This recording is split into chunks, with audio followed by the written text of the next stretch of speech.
Like some flavors are doing too much. Yeah. Like what? Like salt and vinegar. Isn't Like there pizza salt and vinegar flavor chips. too or something? That. You have pizza flavored goldfish? I swear Yeah. I had them when I was a kid. I remember like Yeah. that being a thing. I remember when pizza became a flavor across the board. Pizza flavored everything. Pizza flavored Pringles were like really good. Yeah, that's like a flavor that stuck around. I still don't understand. Like, I'll have to think about it some more. Like, what makes it a pizza flavor? Like, I still don't even like what is pizza flavor? It's like Cheese tomato and and tomatoes. cheese, but like they don't have a strong tomato flavor, so they end up just being like I don't know. Now I want to eat a pizza flavored goldfish. red. I need to figure this out. You know, like Koreans with like the powder like cheese flavor they add to chicken wings and stuff. Yeah. This is the origin. This is the origin story of that. All right, let's see. Oh, let's check that we're live. I don't have my phone to check. Oh. Where is my phone? No, I'm just gonna be present in the moment. No, I gotta find my phone. No, That did not last long. I'll find it and then I will not use it. Maya, is my phone downstairs? Whatever. No meditation retreats for you. You're gonna get there and be like, okay. Let's meditate. Okay, no. Yep. Alright, we're done. I'm gonna go find it just so I can like Good luck. know that it exists. People are still coming into the stream here. Is it live? I don't see it. Really? Okay. I don't see it on YouTube at least. Let me check Twitch.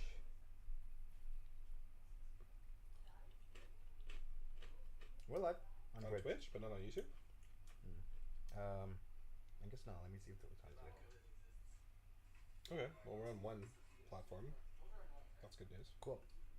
How do we get on two platforms? Right. That is the question.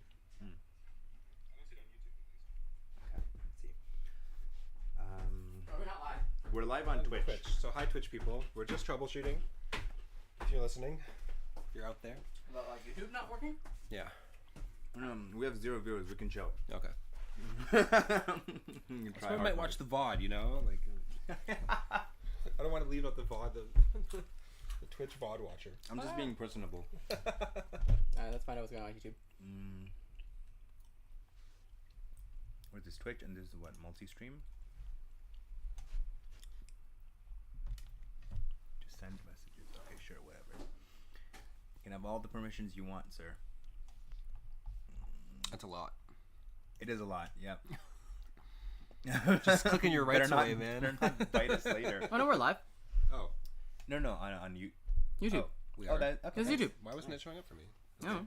Did you go to youtube.com? But there's someone watching, so. Where did you go to? Something like that. I'm on Alright. the YouTube app. Maybe that's why. Hmm. The YouTube Should app be is fine. awful. Maybe you had your North Korea VPN on. Maybe I did. Or maybe we are in North Korea. Oh. You'll never know. Maybe that's why we had to change scenery. Yeah. Streaming live from North Korea. Oh my God. OPTCG.GG podcast. Yeah. that Why are we in North Korea? Yeah. Our deck lists for too Stay hot for tuned. NA. Yeah. Too hot for an They didn't want to know where like the what's it called? Trump had a thing against our deck man. lists. It's too good, too Really? spicy. I thought it was because he played Green Zorro once and we had to leave the country. Secret North Korea was asylum the only after place that that. would take us. Yeah, people. The moment I played a meta deck for like one day, and suddenly I'm like, oh, who am I even? It's like, they were Where like, am I? Where am I? What he's a country sleeper am I in? agent. That's his activation phrase. It's to play Zoro. It's play Tashiki, rest that, swing 8. That's my activation phrase as a sleeper agent. But yeah, it looks like the viewer count just isn't accurate here, but it's okay. All right, so I guess welcome to episode. I think we're not keeping track of the number. We're at Episode 12.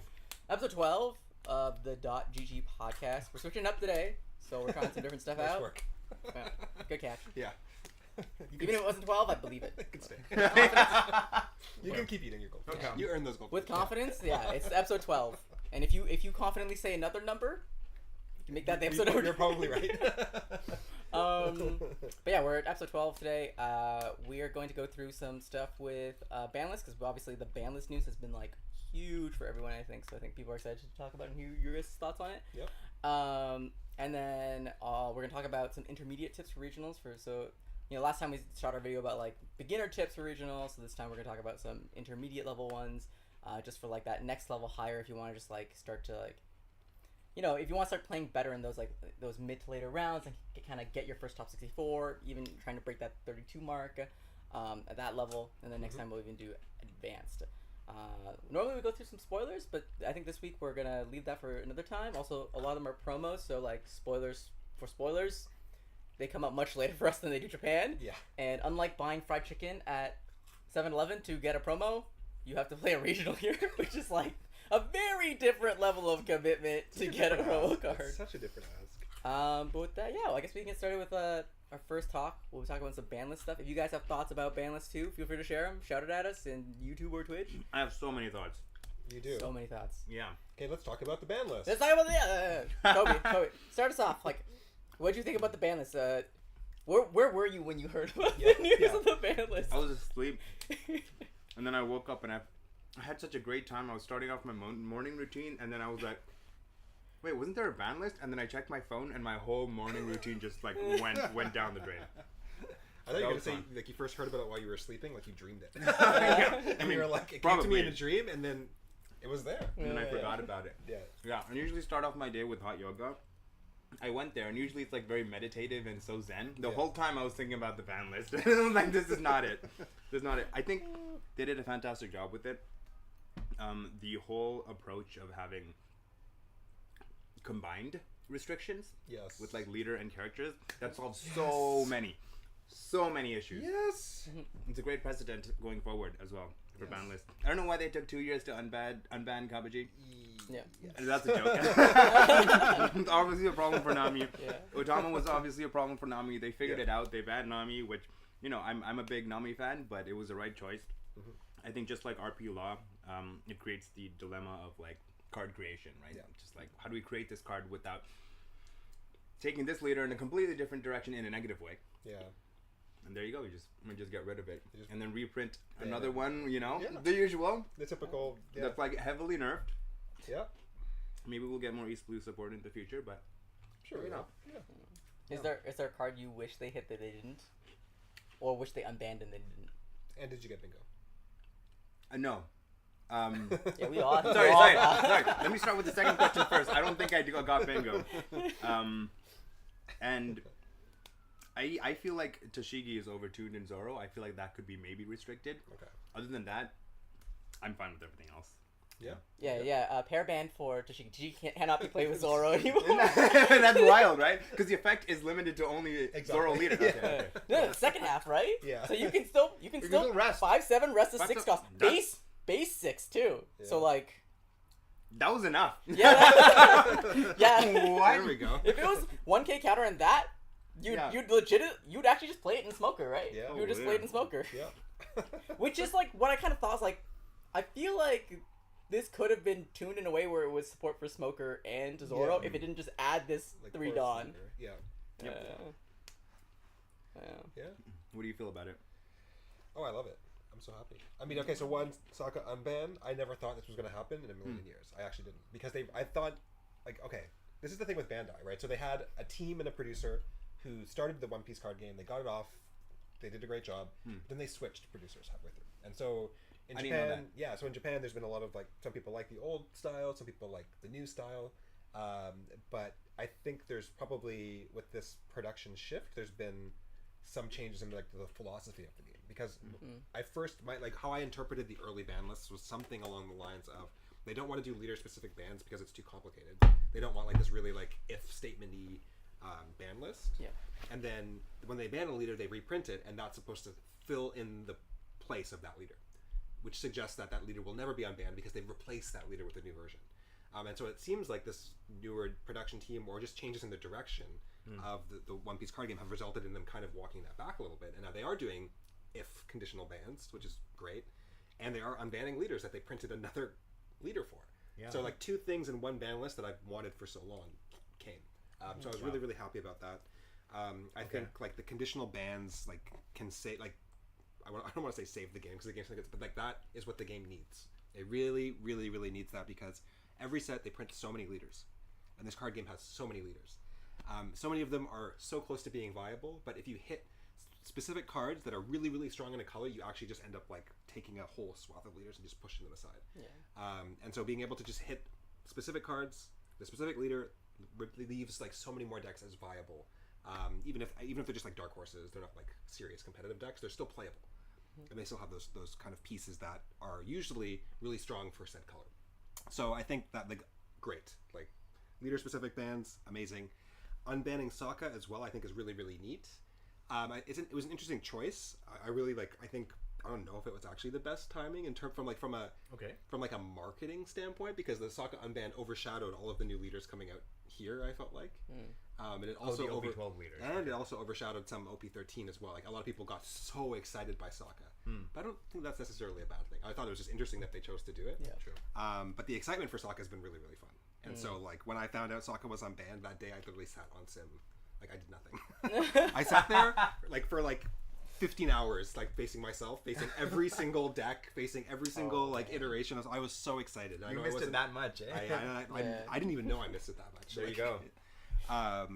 But it's such a fun leader. It's such a fun deck, and I think actually it is really smart because it's going to gatekeep yellow decks, which with the recent UP ban are like yellow's like busting out like Enels. I see Enels everywhere. When I close my Enel, like is there, and so that helps. So Sokka's gonna check that, and that's a different problem. Yeah, it's all the same. It's all the same. Yeah, Enels shouldn't exist. That's my ban. That's actually my ban. This was just Enel. Yeah, it was just all Enels and then puddings. They shared each square together. Yeah. And then also Sokka checks green decks as well. And so like obviously Bonnie is really really strong now, losing her worst matchup in UP when she was already like a top tier deck. She probably is the best deck this format. We'll have to see how things shape up. But Sokka's like pretty good into Bonnie, and certainly there's ways of building Sokka where you just eat green and yellow decks alive. I mean, now you're gonna have trouble with like Zoro and maybe some other colors, but from my own testing, like there are ways of building Sokka to specifically target one thing and you just massacre that thing. And so by bringing back Sokka, I think it actually adds some balance to the force, and things are kind of like the meta might actually be far more interesting than it would have been. We'll have to see after like these next 2 weeks, but I think the Sokka unban could help balance out the meta in a way that none of us saw coming, because we were all wondering like, okay, how do you balance things now if you hit just UP, right? It seems like the meta is going to be so warped. I think the Sokka unban is one way of kind of like tilting the scales just a little bit. So it's great. It has like a small gravity well in there that still like helps to even out the overall playing field. I think so. It does seem viable to me. I mean, we'll see how things shape up. But in my own testing, it's not top tier. It's not going to take over in the way it once did. Yeah. But there's going to be a lot of people playing it. A lot of people excited to play it, and I think that's enough to put some pressure on some of the decks that are really strong. It's I think you brought this up before. Like people had played like an unban tournament where like they kind of unbanned everything and tried things out, but then like RP was still too strong. Yes. Like, do you still think that's true? Because like some people after that announcement were like, now do RP next, and I'm just like, no way, you cannot. Well, the thing is, like, that was what sucked about the RP law ban, right? That was the big one. That was the real, I think, like, where we realized that Bandai are not going to do leader-specific bans, because that was the most obvious leader-specific ban ever, which was the Black Maria, right? Black Maria came out for RP law. It allows them to basically do everything they want to do for free. It's such a good card. It's a 2K. And that just threw like RP law over the edge, right? And it became tier 0, and in Japan they suffered for like 5 months or something of just RP law mirrors. And so everyone was like, okay, well, just ban Black Maria and RP law. And the fact that Bandai didn't was kind of them taking a stand, like, we're not doing this. But I think now they could bring back RP law, and they could hit Black Maria, and they could hit a few other cards that might be a little bit too strong. Yeah. And we could see like that deck that once again was really, really fun, really, really skillful, come back, and another fan favorite. I think if you unban RP law, you're going to see the same like furore in the community where everyone's like really excited. Because that was another really fun deck to play, and it was just like, once again, just printing like this random card that was way too good for the deck, just threw it over the edge, and so you just tune it back a little bit. Yeah, it could come back. All right, RP law is getting unbanned. You heard it here, folks. Oh, if anyone's looking to buy leaders cheap, I love the real winner of this ban list. Bingo cards aside, the real winner of this bingo, this ban list bingo, is Luca with his like 10 Sakazuki Dons, like the 10 Sakazuki leader Dons. He sells them all, and then he takes his girlfriend up for a date. And I'm just like, that is the real winner of the ban list. Like, not Sokka, not anyone who won a free mat or a free deck box. It's Luca with his 10 Sakazuki leaders. He's the real winner. Yeah, it's funny because like I didn't even when Sokka got banned, I didn't know what to do with my leader. Like I had it, so at one point I had it just like displayed on my wall somewhere. Just like Sokka, and then I had it like in a special place in my binder in case it ever comes unbanned. So it was like really fun. Like when the unban came, I like opened up the binder, took it out of its special slot, put it back in its top loadery thingy, and started deck building. So it's definitely I think a lot of people have really fond memories of playing Sakazuki. I think a lot of people like that was their first top or was like a significant top, and that was like a style of deck that suited I think one type of player really well. And so like there was the Sokka era, and there's a lot of players who did really well in that era, and then I think they struggled after that era because we haven't had another deck quite like Sokka. Like RP Loss played so differently, BY Luffy plays so differently, even Dofi plays really differently, and so I feel like having that deck back for that style of player is really exciting. I just think it's a all my thoughts of the Banlist aside, I just like anything that will improve diversity overall. So even though they took a leader out, at least they kind of brought one back in. I almost thought that maybe they weren't going to do the Sokka thing at first, but they're like, oh, like we've got to ban Nami. Okay, now we take that away. Let's actually run the math on this. Is it really that oppressive to have Sokka come back? And then they were like, well, Lucci isn't oppressive. Yeah. So if Lucci is Lucci that much, or is Sokka that much stronger than Lucci, or is it just a different form of Lucci that has better matchup somewhere, worse matchup other places? And they're like, oh yeah, this is about to come back. Yeah, and it's a fun trade-off. I mean, like the thing is, like you're losing a life, but you're getting more consistency. And one of the things people don't like about Lucci is that it can be really hard when you don't draw the pieces you need, and you're very dependent on pieces that are not searchable in any way. And then you're also milling things you might need every turn, right? And so Sokka solves that problem, but you're now on a knife's edge for like the entirety of the game. And so it's a fun trade-off. And I think it's great to have like again we were just talking about how like I feel like black players are kind of getting like that style of black of removal. It's kind of been getting shafted because like everything has removal protection. It's like it seems like Bandai doesn't want that style to come back, but it's actually nice that they did bring back something like that, like a similar deck. You've got now the bot deck ability and bounce ability with Sokka that you don't really have with Lucci, but it's a fun style of gameplay, and I still think that really we're onto something with that Sakazuki, whether intentional or not. I want more decks in the game like Sokka, which require multi-card combos. We were talking about this earlier. Like to do anything with Sokka and even with Lucci, you typically need like 2 cards. You're almost never just playing one card that does everything. And like even though there are options that are 1-card answers, like let's say like the Black Sabo, that Chaos 2 thing, like even Lucci and Sokka stay away from those 1-card answers because they're not flexible enough. And so it's like these toolbox decks are so much fun to play. And I think I'd love to see more of that going forward. Yeah, and I like remember like back in OPO2, OPO3, all decks are like all wanted to have really like actually that's what made Red broken, was that it had all these granular 1-drops and 2-drops and 3-drops, and you're like, oh, like your late game turns are more about weaving these cards together than it is about like I play one really big thing, and if that if you're playing one really big thing, it was like Newgate. You're like, oh, now Newgate. But really, most of the time, it's like I'm playing lots of little plays, and it feels like there's a lot of skill expression in there, right? Because there's so much granularity, and I love combo play like that all the time because it also makes use of the Dawn system really efficiently. Like the fact that the Dawn system is so exciting of a gameplay system that the more granular, like it's already so cool to be like this Dawn can play something or attach my leader or my character or do this. That just you want that kind of like freedom in play. Even like now, like taking like looking over to the Gundam side. The funny thing is their meta is now looking more like OPO1, OPO2, where like everything they're playing is low cost because they want really granular turns to really figure things out rather than like, here's one really big unit that does one thing. They're like, that's not winning compared to like, no, I'm going to play 2-3 little plays that are going to make your turn really awkward. Yeah. So that's like where I want the game to go more of. Yeah. And I mean, it's funny because when you think about even like the original Sokka, it was like, there was a huge debate about whether you play like the 10 cost Kaido, which seems like such an obvious card to play. It's like 10-12 body, which back then there weren't a lot of. It draws you a bunch of cards, and the fact that there was like significant debate about that, and like a lot of players were like, actually that card is bad in Sokka, tells you like how strong the toolbox approach is and the consistency approach is. It's like I'd rather cut those Kaidos and have 2 more of something that makes my deck more consistent, so that I can do my toolbox thing even better. And so I feel like we're kind of moving away from that with some of the recent decks, but I think like Bandai also tends to mix these things in. But I would love to see like I can envision a version of Shanks. I can envision a version of Blue Kuzan, like these decks that are kind of playing like one thing per turn or one obvious play. Like I can see visions for those decks where you play multiple things and still have the same outcome. Or you have like for Shanks, I would love if Shanks' big characters were conditional on like having higher life. Like so you're playing a defensive game and then you're rewarded for that by being able to like I think there's ways of like forcing more setup, forcing more multi-card combos or just ways of playing that aren't just like I slam the big thing. Yeah. And I think we need a couple decks like that, of course, because it's a fun style of gameplay. But I also like just seeing how excited people were for Sokka. I'm like, okay, people really do like this. Yeah. Multi-card combo style. So. Yeah. No, for sure. I feel like it's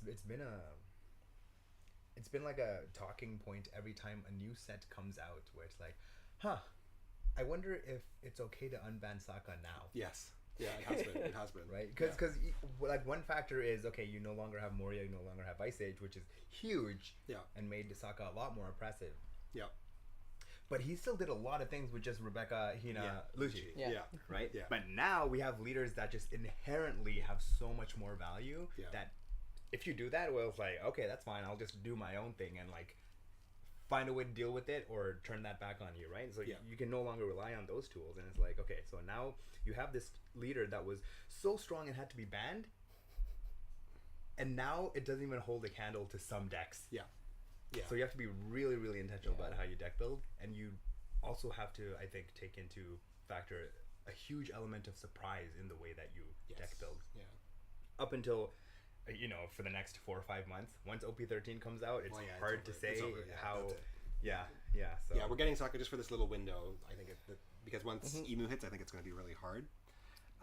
But no, I think you're totally right on that. Like, and I also think it's like there's just a lot more powerful cards. Like if you think about it, there was no like Red Rayleigh before, right? If you think about like for Red Rayleigh removal, 8 cost, big body, right? So for Sokka, you're like, wow, I have to give like how much to deal with this one card that did like so much more, right? And like every color has their Red Rayleigh now, and you've got just so many like huge power plays that just didn't exist before, and now especially without Ice Age, it's really really hard for Sokka. But like you said, I think surprise is a good factor. I think again like there's cards that didn't exist before that Sokka can take advantage of. Jozu's a really really good example. I think everyone's putting Jozu in now. I was testing Muggy Ball, which I think is really really strong as well. So there's like these kind of new tools that need to adapt. And then I think the final thing, especially with Sokka, is that Sokka didn't emerge even in the East until a month and a half, even 2 months through. Like they were more than halfway through OPO5, and that's because what Sokka needs is a fully settled meta. Yeah. Everything needs to be in place. All the deck lists kind of have to be figured out to their optimal point as far as you can get. Right. And then Sokka comes in and says, okay, here's exactly what I need for each matchup. And so I think we have to wait a little bit more as well and let things settle, see what decks emerge on top, because I think like Control Shanks is a deck that's going to be huge that wasn't in the East. Blue Kuzan's a deck that seems to be doing really well that wasn't doing well in the East, right? Bonnie's stronger than ever before. Decks like Green Yellow Law are now no longer as good. Rayleigh's no longer as good. Like so we've got a whole different shift. And so we have to let that settle, and then we'll see what Sokka players can cook up. Yeah. And even then it's going to be like a situation of like, all right, I win 2 of these matchups, I lose 2 of these matchups. Yeah, it will never be like before, where you are the one to beat. Like, where, everyone's trying to beat you. No. I always love like reading the waves of the meta. Like I love reading like the ebbs. Like it's like you're trying to read the tide because like I feel like every meta, every format has like a beginning, middle, end. Where like the first thing that happens is like there's always like immediate like everyone's like this is just by principles and first principles. This is so strong. This is like the first layer, and then the next layer is like, oh, here's a deck that surprisingly has like a good spread into what the primary meta is now. You get another like thing, and then the final one is like, here's all the really really high skill decks that now that the meta has settled enough and there's like good visibility, I can tech and do this. Like I remember like BY in 9 or was it 10? Was like supposedly supposed to be dead because Blackbeard. Oh yeah, in 09 BY was supposed to be dead because Blackbeard came out and because Fluffy was so strong and was like terrible for BY, and then like so BY was like nowhere, and then like towards the end of the meta, BY was like it was always BY and Lucci in the top every time because like those decks, which we had Gecko, we had Gecko, but like they once they could adjust and once the meta settled, it was like, oh, now let me hyper optimize for what is present and let me like figure out the new strategy and it's back. But it's always get like beginning, middle, end. So I'm so excited to see what like the middle and the end of this one is because like we're seeing the beginning. I think right now we're seeing like control, like I said, Bonnie control decks and like Bonnie, Green Zoro, Shanks, more like mid to late gamey control decks with just like really versatile like I guess like control mechanisms, right? We're seeing that become really popular. Where it's like, okay, now what is the thing that technically eats that? And like I'm like so curious to find out what's gonna be. Yeah. Well, I think too, what's interesting about like decks like Sokka specifically, I think Lucci has elements of this too. Is you like with Sokka, you typically have your turns mapped out in a way once the meta's developed and once you know the deck. So similar to how you have your typical curve with other decks, with Sokka you also have a kind of like a curve, which is in every matchup what you want to see and when. And I feel like to play Sokka optimally, you actually need that. You need that mapping, right? It's why when we used to watch, like when we casted that Sokka meet, like we knew every turn you know exactly what's supposed to happen. And then when something goes wrong, that's when you're like, oh, this is the point in the game where something's changed, and then you're in kind of new territory. But you actually need that. Like I need to know as Sokka, like it's like, okay, it's actually Jozu on 6 to bounce this thing here, and then I follow that up with this thing here. Because then that helps me cycle appropriately and know what hand to keep at the beginning of the game. And then if I don't have that curve, I can start thinking about contingencies. Okay, maybe now that means I can't get the removal I need, so I'm going to have to swing into something with a Hellblaze and hope they don't have counter. Right? So you really need all of that worked out first for a deck like Sokka. And so I think we have to just wait and see. And once we get to the later stages of the meta, we could see, I think, I still expect to see Sokka even at upcoming regionals doing pretty well. I don't think it's going to be at the first regional. Absolutely. Oh, 100%. Absolutely. It is going to actually just like burn through a whole bunch of like newer players too, because it's going to be like people who weren't. It's like I always joke about like when I was playing Gecko and people like lost it, where it's like it's because people didn't have the antibodies. They're like, oh, they haven't been vaccinated for this. They don't actually know how to handle this because they're not vaccinated for this. Yeah. I think like Sokka will be very similar, where it's like a lot of people are like, wait, this is like, what? I'm losing units every turn. What? What's going on? So yeah, and I think too, we'll see. I imagine we'll see Zoro start to fall off. It's interesting because like when we were at locals yesterday, there was like you were the only Zoro, and that's because you had a map to show off. There was surprisingly few. Not people. My choice. No, there was surprisingly few people on Zoro though. But I think at regionals there'll be 1 million people on Zoro. Yeah. But I think the interesting thing about Zoro is because the deck is so linear. I do think once you figure out the way you win the matchup, there's not a lot Zoro can do. Zoro doesn't actually have so many like different lines to pivot.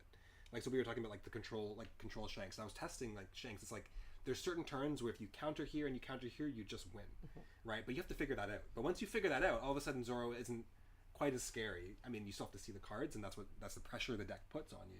But I think when everybody figures out, okay, here's what I need to beat Green Zoro. They do this on this turn. They swing 12/12 on this turn. They swing 9 into my 6k body on this turn, so I 2/2 out of that one, and then that right. Once all of those things start to get figured out, the power of Zoro will like dip down. I still think it's going to be a really strong deck because the deck just exerts so much pressure naturally and has so many good matchups. Yeah. But I do think we have to wait for that to happen because that definitely happened in Japan, and that's why we saw Zoro almost completely fall off. Now Zoro had a bad matchup into UP Luffy, which played a huge role in that. But also, people like Zoro was doing really, really well in Japan, and you just saw like it just plummeted, and I think that's why. Because you start to figure out, okay, it's kind of like playing against. It reminds me of playing against Yamato back in the day, where it's like I know I need like 4 2Ks for this turn. I know I need 3 blockers. Yeah. If I get 3 blockers on this turn and then I 2K, I'm good. And then once you realize that, okay, now I can do my mulligan better. Now I know like when to counter, when to keep. If you don't know that, you just die. Like you literally just die. And I think we're seeing that with Zoro. People are just dying right now. But it's because they don't actually know like when do I play a body, when do I not play a body. Yeah. When do I counter for my body? When do I not counter? When can they punish my body? When can that? Because like people, I know like I even thought of like, oh, I kept assuming that the second swing can, even though you know the second swing can't go back into the board again, the concept of that doesn't click until you actually play it enough times. You're like, oh, yeah. Once he's fought any character here, everything on my board is safe now. Yeah. It's like it really just changes the way you think. Like I think the first time when I played against you and you blocked in a certain way, I was like, oh, and it helped me understand how to play against Zoro from there too. I was like, okay, I kind of understand the leader ability more. Like my brain understands it rather than just being like on paper I understand it. Yeah. It's very different. Yeah, you have to experience it, and you have to like it's like again like playing against Yamato. You have to get Tashigi dropped on you to understand, and then you understand. You need to have enough characters arrested by Tashigi and killed until you realize maybe I just shouldn't play my character on this turn. Honestly, yeah, that's so true. It's kind of like Nami, right? Where it's like it's a knowledge check first of all, and then once you pass that knowledge check, it's a luck check. Yes, exactly. If they have it, they have it. But Yamato's the same way. I feel like or Yamato or whatever. It's always been that kind of deck too, where it's very much a skill check, and that's why it's actually a great deck I think for newer players to start with, because you'll do well at locals because you'll just check people on it who don't know how to play the matchup. But it's always been that. Like it's always been a deck where it's like you know you swing with it and then they give you 2 cards to counter and then you're like I guess I win when I just go banish, right? Like it's just kind of knowledge like oh yeah you always take the first 2 and then you need a blocker here, and I feel like Zoro is that, and then on top of that it's also like exerting so much force on the meta as well, where it's just like so strong. that. Like you also just like even if you know what to do, you might just be dead if they see everything they need.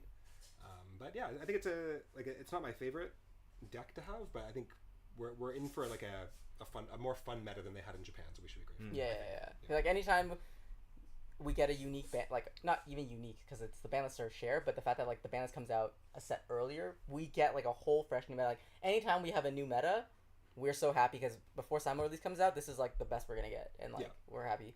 I wonder if Green Zoro has like a renaissance where like kind of like remember with Shanks when people started innovating with Rush Shanks, where like either like just throw searches out, throw this out the window, throw this out the window, and we just hyper index on this. I feel like Zoro without UP around, someone's gonna figure out a list with it where it does the same thing where you're like, yeah, it just plays the best green cards and just that's all it does. It doesn't do anything else other than have a leader ability and play the best green cards. Like I'm like 90% sure someone's gonna come up with that. I think so. Yeah, it's crazy how much like that's a leader. It's still a little like, wild to me they printed it because it also does seem like a leader that can gatekeep the color green for such a long time to come. Because it just the leader ability in and of itself, it kind of puts the game on a timer, and it also makes you able to build in such a way that you don't really need big bodies because you can just clear their big bodies so efficiently.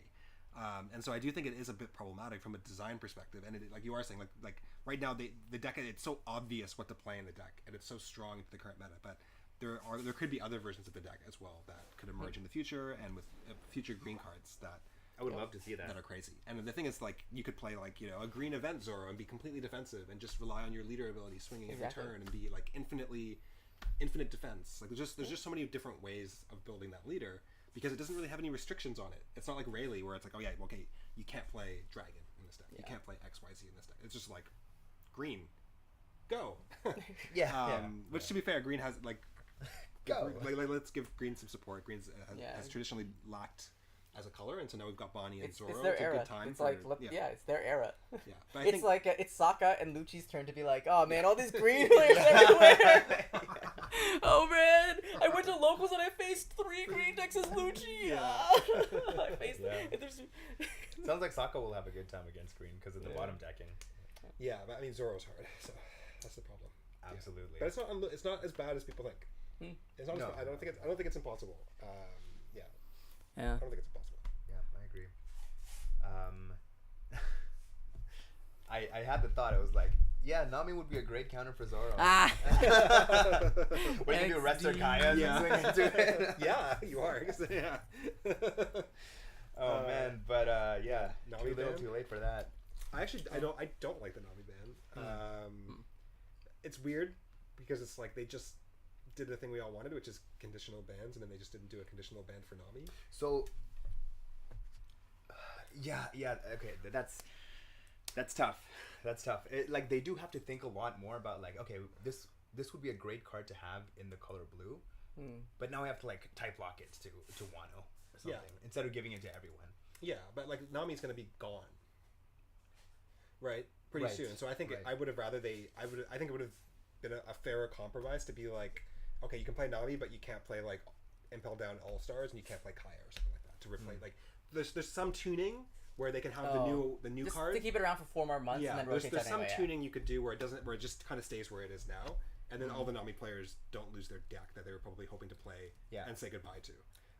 It kind of sucks to have your thing. I think they're thinking about Eternal though. They're thinking of Eternal format, which I think when it comes, ban it in Eternal. Like that's tomorrow's problem. Like you don't want to take away something. They're already taking away the deck from people, and it's especially I think cruel because we traditionally Nami players just play Nami and they love that deck. Right.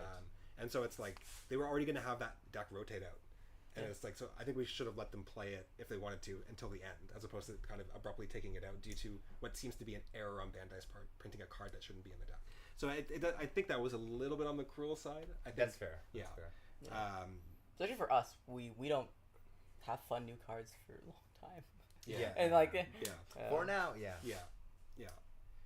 whether or not like Nami was problematic, it's definitely a problematic card for the design space of the game. Like I think that like a leader like that's like hands down, and blue has suffered as a result of that. I think forever. Like blue has just never been a good color. It's always been a mix color because at least then you can stipulate some conditions on it, and so I think it would be nice to have a full power blue, and I think One Piece card game has suffered for not having a proper blue identity in it. for a long time. And I think that's also bad for the game because there's a lot of players who are going to come from Magic and come from other card games who want the blue thing. They want to draw a lot of cards. They want to freeze your board. They want to make it as painful for you as possible until you like deck out because they've got you on lock. Yeah. And unfortunately, any card that you print that's blue has to be like type locked in some way and has to be very specifically tailored to something. And so opening up the color, I think, is good. But I also think like I want decks like Nami in the game, so I'll be sad to see Nami go because I think we do have Nami in the game. I mean, come on. Yeah. Marco, he was in East Blue at one point, right? Yeah. No, I think like the funniest thing was like, you know, everyone realizing after Kabuji got unbanned, being like, wait, he's not even East Blue. Yeah. I can't even use it in there. Yeah. It's even man. natural. It's like I think. Okay, obviously Nami's not playable right now. Yeah. Promo 1. Yeah. But you could make support in the future. Yeah. If you really want, it is block 4, right? Yeah. So. Yeah, you could. Like, there's a way of bringing it back. I think like. I like Nami. I like my Namis. I like my Teaches. I don't like them at tier 0. I like them at tier 1.5 where they should be. I think they belong. They do belong in this. Because I think we'll talk about this too when we talk about tips, like gameplay tips. But I like having these decks that they can show up. You may face them at locals. You may face them at regionals. And if you really want to be a competitive player, you need to play those decks to understand them to play against them. And one of the things I always loved about playing against Nami, and especially playing against good Nami players, which is so much fun, is like we both know how to play the deck pretty well, and so it's a battle of both of us figuring out like what could be there and what could be where, and we're both doing it in real time. It's like they check their trash and then I check their trash, and then they check their trash and then I check their trash, and we're both mapping it out. And like I think it's rewarding when you win that matchup because you've got the knowledge and you practiced it. But I don't think everyone wants to do that, and so I don't think the deck should be in a place where you have to. But I think it's like if you're somebody who wants to be a competitive player, you're going to have to put some time and you're going to have to learn how Teach works. You're going to have to learn how Nami works. And I like having a couple decks like that. And then I also like that they reward skillful play. Like there's like no one's ever going to say Nami's not a skillful deck. No one's ever going to say Teach is not a skillful deck. I think people do say that, but they don't know. Yeah. Well, I mean, the ones who don't understand it. Yeah. Those who don't know real. No. Yeah, no, for sure. Nobody recognizes. Yeah, I'm sure people say that, but people can say all sorts of stuff. Yeah. From what we've learned from Twitter and Swordmill, you can say whatever you want on Twitter. You can say anything you want. What is the strongest, least skillful deck? Strongest, least skillful Zoro? Right, you're asking right now? Yeah, right now. With low skill. I think it's probably Zoro. Is it Zoro? It's close between Zoro and Enel, I would say. I think Enel takes a lot more thinking. Yeah, that's why I'm thinking Zoro. It's just that I think Zoro... But Zoro also has planning aspects. It has planning. To it, right? Like the problem is that you do need to play the right thing at the right time. Yeah, and I think what's hard... I think they're probably equal with anything, because what's hard is we always tend to think, when we think about a deck, we think about like skillful. We think about their optimal curve into decks, and we think like, oh, if Zoro just sees Tashigi and just sees this, you just win. And it's like if Enel just sees 4 aces when he needs them, he just win. But the problem is that like you have to think about it like 10 rounds in a regional where you have 2 to 3 games where you don't see optimal. Like how do you pilot it to victory and also the mirror? And so I think those are 2 factors that can make things complicated. Because I think like the 10 round and like the local factor is very like like 4 round and 10 round, like we can talk about this in intermediate regional tips, but like 4 and 10 rounds, night and day. It's so like night and day. So huge statistical difference. Yeah, and so I think with both decks, like, and that's one thing I love about One Piece is that I think almost any deck becomes skillful when you don't draw well, and your fundamentals kick in.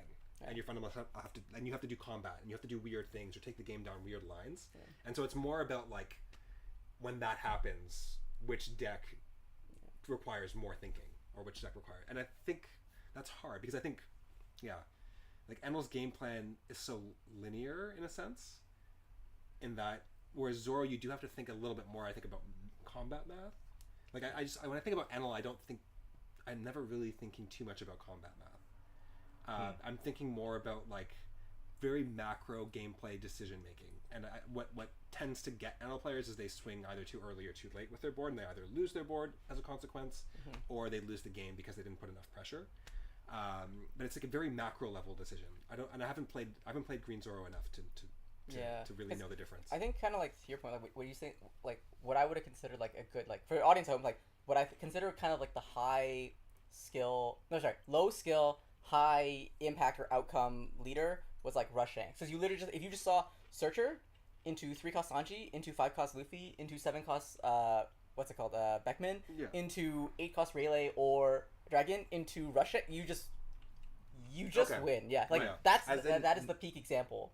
Historic. And then what's the current version like now? I was actually starting to think about, my thought was like, what's that right now? Yeah. I'm not sure if there is one. Like, well, I think too, what's interesting about like your Shanks example is, again, you're saying the optimal curve, but I think it's also interesting to think about like the suboptimal curve as well. Like I think with Shanks, what was interesting about Shanks is like when you didn't see it, you're playing this really weird game of like leader affecting and when to leader affect and when not to. And so I remember like, and this is the thing, it's hard. Like I would almost put Shanks on the same level as these three, where it's like they have like really, really easy to play curves that just win, and then you have to really fall back on fundamentals if you don't get which is almost every deck. Which, like, I mean, but it's just I'm struggling to articulate it because there is a way of falling back on fundamentals that's different. Are you saying like those decks are more forgiving if you don't see the optimal curve? No, he's saying the skill expression isn't what happens when you don't hit the ideal curve. But when you hit the ideal curve, you are the easiest to pilot deck.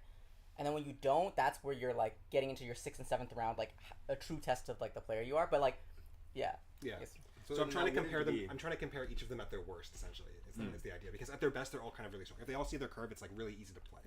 Like so simple. But it's like when you don't see your curve, which one requires the most skill to come out on top? And that's where I'm thinking like I don't know if I put Enel too high in that, because even when you don't see your curve, like your decision making is still. There's not a lot.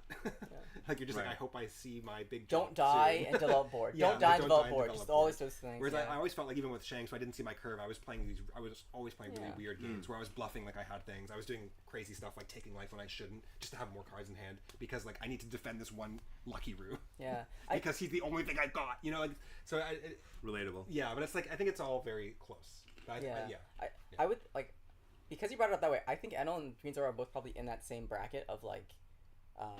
Easy to pilot, like not I would say like low skill expression, but like basically like on the ideal curves you don't have to think too much, and then when it goes off curve, that's like when it's interesting.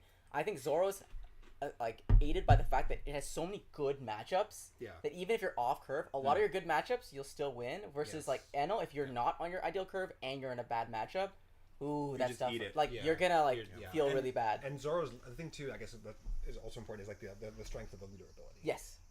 Whereas like Zoro's leader ability can carry you. It doesn't really matter what you do. On its own. You can just you put the game on a timer by dint of just being able to swing board, swing life. Yeah. From your leader. Your leader's putting the game on the timer, not what you draw. Whereas with something like Enel, you are dependent on what you draw. Like you're not. The game is not on a timer if you draw all 2 games. Like you just dead.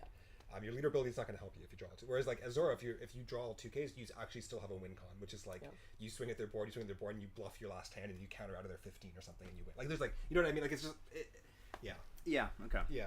Like, well, that's a massive tangent to Banlist, but that's a fun. No, it's a good topic though. I have to think about it. Because these are all, I guess, the things that I think I even want to like make it a little graphic, but it's like after Banlist, how does the whole ecosystem shift? Because that's the coolest thing to see is like it's literally like an ecosystem. Like you like there's no longer parakeets here, so now suddenly like all these other things like now crocodiles eat this. It's like and the whole like circle of life changes. But so.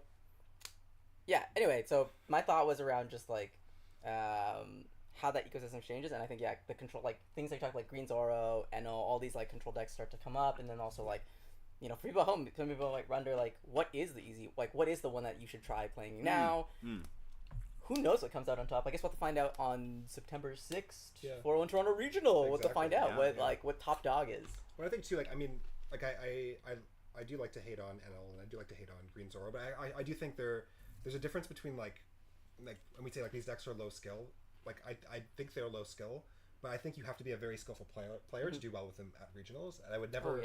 I think there's a big difference between those two things. Like so, I think it's like I would never hate the player. I hate the deck because it's just sometimes not that fun for me to play against the locals or whatever. But I think like that doesn't actually matter, and that shouldn't like gatekeep you from not playing the deck. Like if you are a serious competitive player right now, you should seriously be thinking about Green Zoro, and you still have to put your time in. Again, for all of those, to A, know your matchup spread, and B, be prepared to play when you don't see a Tashigi or a Quina for the whole game, and you have to know how to carry that out, right? And so I think there's like 2 different things. I see a lot like we're all like hating, especially on Twitter. There's been a lot of hating on like Green Zoro players, a lot of hating on NL players. like I think you can hate the deck, it's fine, but you have to also recognize that One Piece is a card game such that like your fundamentals matter so much. And to me, when I play Enels at locals, I play Green Zoros, there's a huge difference between a really good Enel player and someone just playing the deck, and the difference is massive. Same thing with played by the deck. Yeah, like there's a huge difference, right? Massive. Yeah. And so I think it's always worth keeping that in mind, especially when you're playing against these decks, because one thing I'll see is that people will be like, oh, you're playing Enel, like I should just scoop it up. Yeah. I don't want to play. Or you're playing Green Zero, I don't right. want to play. That's like, No. that is so wrong. Like, because the what you have to think about the player you're playing against, and they also have to play well. Yeah. And there's a lot of nuance in these matchups, and there's a lot of things you can figure out, and you should always play out the matchup. You can learn a lot. Because even if you're playing Rayleigh into Enel and you have a 20% win rate, there's still 20% chance. It's not zero. So what is it that happens to get to that 20%? Do they just have to brick? Yeah. Is there a line you can take? Do you know? If you don't know, you shouldn't be complaining. You should play out the matchup more until you know exactly what it is. Yeah. Wins you know, so I think like it's fun to hate, but I also don't want to hate too much as well. I think it's getting to the point where it's like it's not funny anymore. Yeah. And like you shouldn't be hating on anybody for playing a certain deck. Yeah, let them cook. Yeah, like let them play. And It feels like you're reading a lot of posts about people hating. I am. Yeah, Okay. yeah. You can just feel you're feeling a sentiment. Yeah, there's a certain sentiment stirring up. I think about certain decks, which we don't want that. Like I don't think there's a place for that. And I also think like when you show up at locals, and like let's say I'm sitting next to an Enel, like I like inside I'm like, oh man, but you don't show that. Like you should play it because they were trying to practice for like if you just don't play it seriously, like, I'm just gonna, I don't want to play. Oh, it's over. You saw another Yamato. Oh god, like how do you draw a 4? I've heard a person like we've heard this person at local. I'm imagining them. And I can see their face. Like, get out of here with that. Like help them practice. Like they need to practice too for regionals. They like so I think hate Bandai. Hate the giant corporation thing that prints the cards. But when you see someone playing the deck, like. Don't hate on them because they, like I said, they could be practicing for regionals, and Enel's a great pick for upcoming regionals. Zoro's a great pick, and you need to practice against people if you want to play those decks. And the decks I would seriously be considering if I was playing regionals, especially because it's like I wouldn't have maybe the time I need to practice some of these harder decks. Like Green Zoro seems like something that I could get together in time, and maybe do well with. And like you shouldn't be punished for that. Yeah, and like last time is like if you look at like I remember I used to think Fluffy was like a very like mono purple Luffy was not like how intense can it be, but when we watched Japes and Beard play at regional at Toronto and we're casting their games in the Fluffy mirror, it was so intense. Like you think it's a basic deck and you see it played at the highest hustle level, where like the bluffs they're putting down and they're both challenging each other to swing like 20k at each other, and both like you have it, I got like, and they're like we just don't know how much counter they have, and it's like such a simple deck, but in that moment you could see like, oh, this is it, like to the highest level. There's still a chance that the Green Zoro could hit that. No, it's one of those things where it's like it's fun to have conversations with people, but it's not always a good idea to take serious criticism from people that don't themselves put everything on the line on what they're doing. Yeah. Right? Like it's easy to sit on a couch and criticize people or like games or like even like how a TCG goes when you're not actually involved in the process, right? Like, I mean, that should go without saying, but no, 100%. Lack of critical thinking. Well, any last thoughts on Banlist, guys, other than I guess you're UP, vibing? So UP got hit, but it's still around. There's going to be a few people playing it at your regional, so you still have to practice against it. So I love that. So I love that it's still here. I think it's interesting that they kept it around. I also think this is another deck that limits the design space of the game. It's going to be around for a long time. So I think there was actually decent grounds for just maybe banning it. But it's also like, it's a fun concept, the idea of drawing 2 per turn.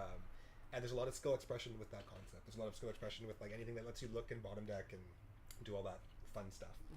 So I'm happy to see it around. I see people cooking some pretty good lists, so you still have to watch out for it.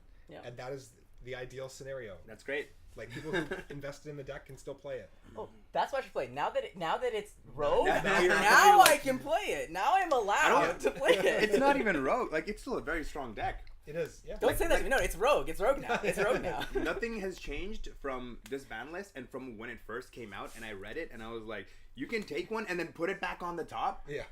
That's disgusting, man. It is, and it's funny because it's like, okay, so what was like, okay, so 9-Mom, like Kata's actually the bigger, I think, hit than the 9-Mom. 9-Mom was there to help you like just stabilize against matchups that where they kill you, but like Kata's like, now I'm an AK leader. yeah, exactly. And like you lost Betty as a problem, right? So Right. your defensiveness doesn't need to be as high anymore. So like the deck does quite well if you just use your rush Luffy's to bounce a threat to the hand. If you use the 7-cost 8,000 power kid, that gives your leader plus 1,000 to help stabilize early. Like there's still options for the deck. 9-cost Mihawks. 9-cost Mihawks, like we're always good against like GP Luffy. So that matchup is even easier now, I think, in some ways. And so like it's not, it's in a good spot. It's not too strong, not too weak, but it's something to prepare for, and I like that. I think everyone who's getting ready for regionals, you gotta put some reps in against the new list. Oh yeah, It's solid. the amount of we're practicing just to cast it, let alone practicing to like play it at the high level. That would be like, I don't know how people do that. That's like, there's a lot to prepare for right now. You really need you really need to put your time in. Yeah. And prepare for a lot of different matchups, because it's like there's a lot of like you look at like the tier list that came out last week, which was like one weekend, right? And like that tier list has whatever, like 10 decks. And so I think those are like the ones everyone's thinking about and talking about, but there's a bunch of other decks that were not even on that list that are like hyper relevant that you can also run into, right? Right. So there was like Smoker wasn't on that list.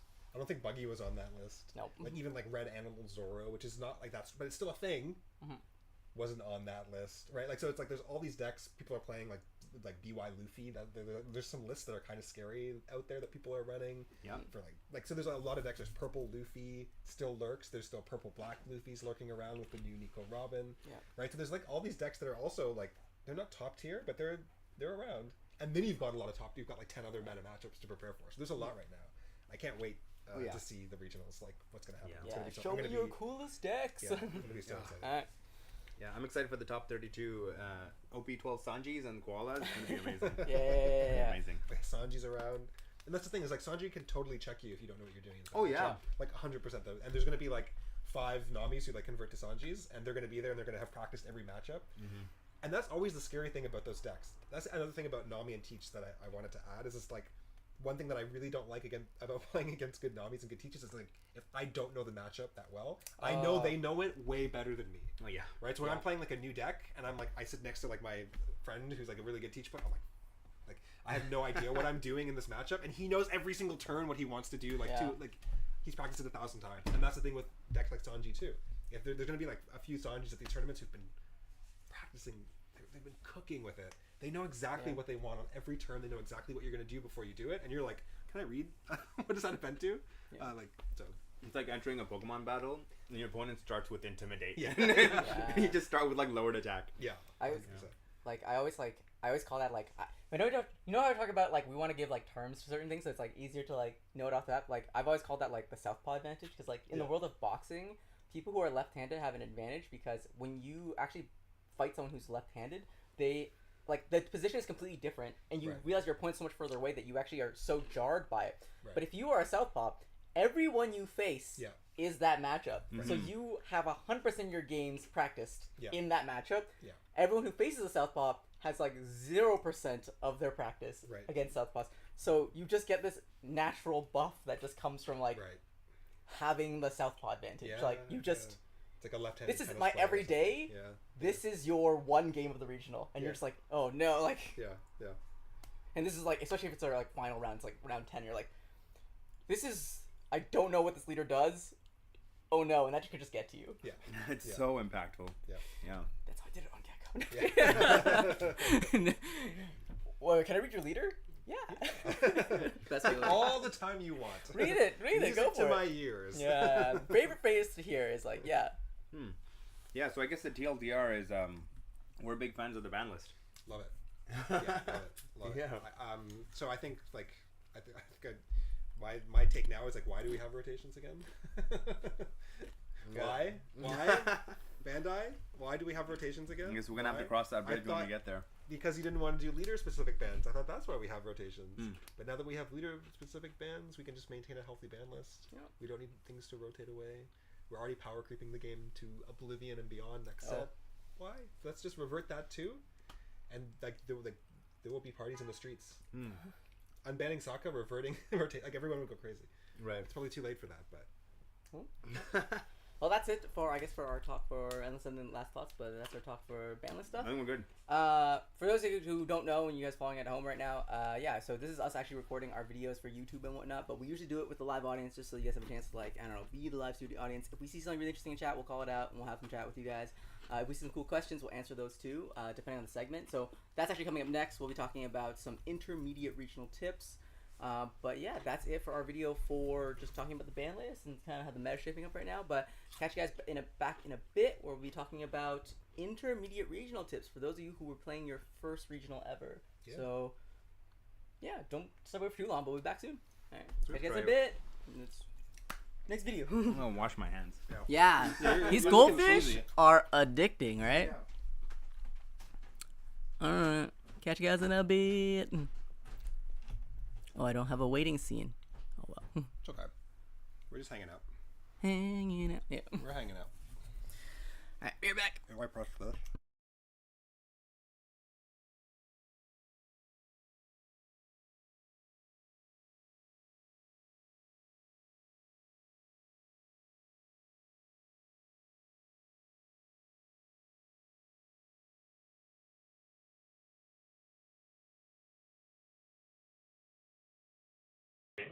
No, I messed up the. There we go. Okay. Control Z to the rescue. No, I just like touched the mouse and it moved the camera off the thing. And I was like, I wasn't trying to do anything. No, I think this trackpad is kind of iffy. Yeah. Yeah. Yeah. Are we muted? I don't know. I think I muted it. But maybe not. I have no idea. There's two Yeti mics again. Oh, I think I brought back the Yeti mic. Oh, is that what's up? I think I Control Z too much. Interesting. How do I work this? Use the mouse. Okay, let me get rid of this. Okay, but I might have messed up our view as well. We may have to correct that. What do you mean? Oh. I think I messed up everything. I Control Z too much. Oh, I see. How do I forward or something? Because like now this is back. There we go. We should be back to normal now. Sorry about that, guys. If I touched Jeremy's laptop and everything in the world got broken.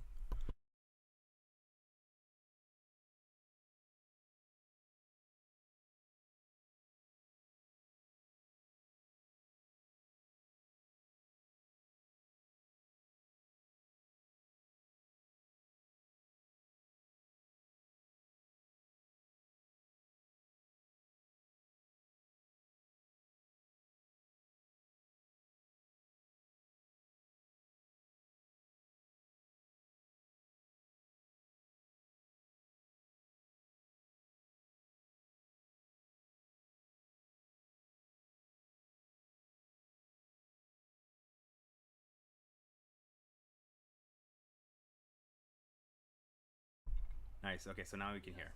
Yeah, we are now unmuted. Sick. You are golden. Honestly, Golden is my favorite song from K-pop Demon Hunters. Are you hungry, Maya? Which isn't surprising. It's most people's favorite song.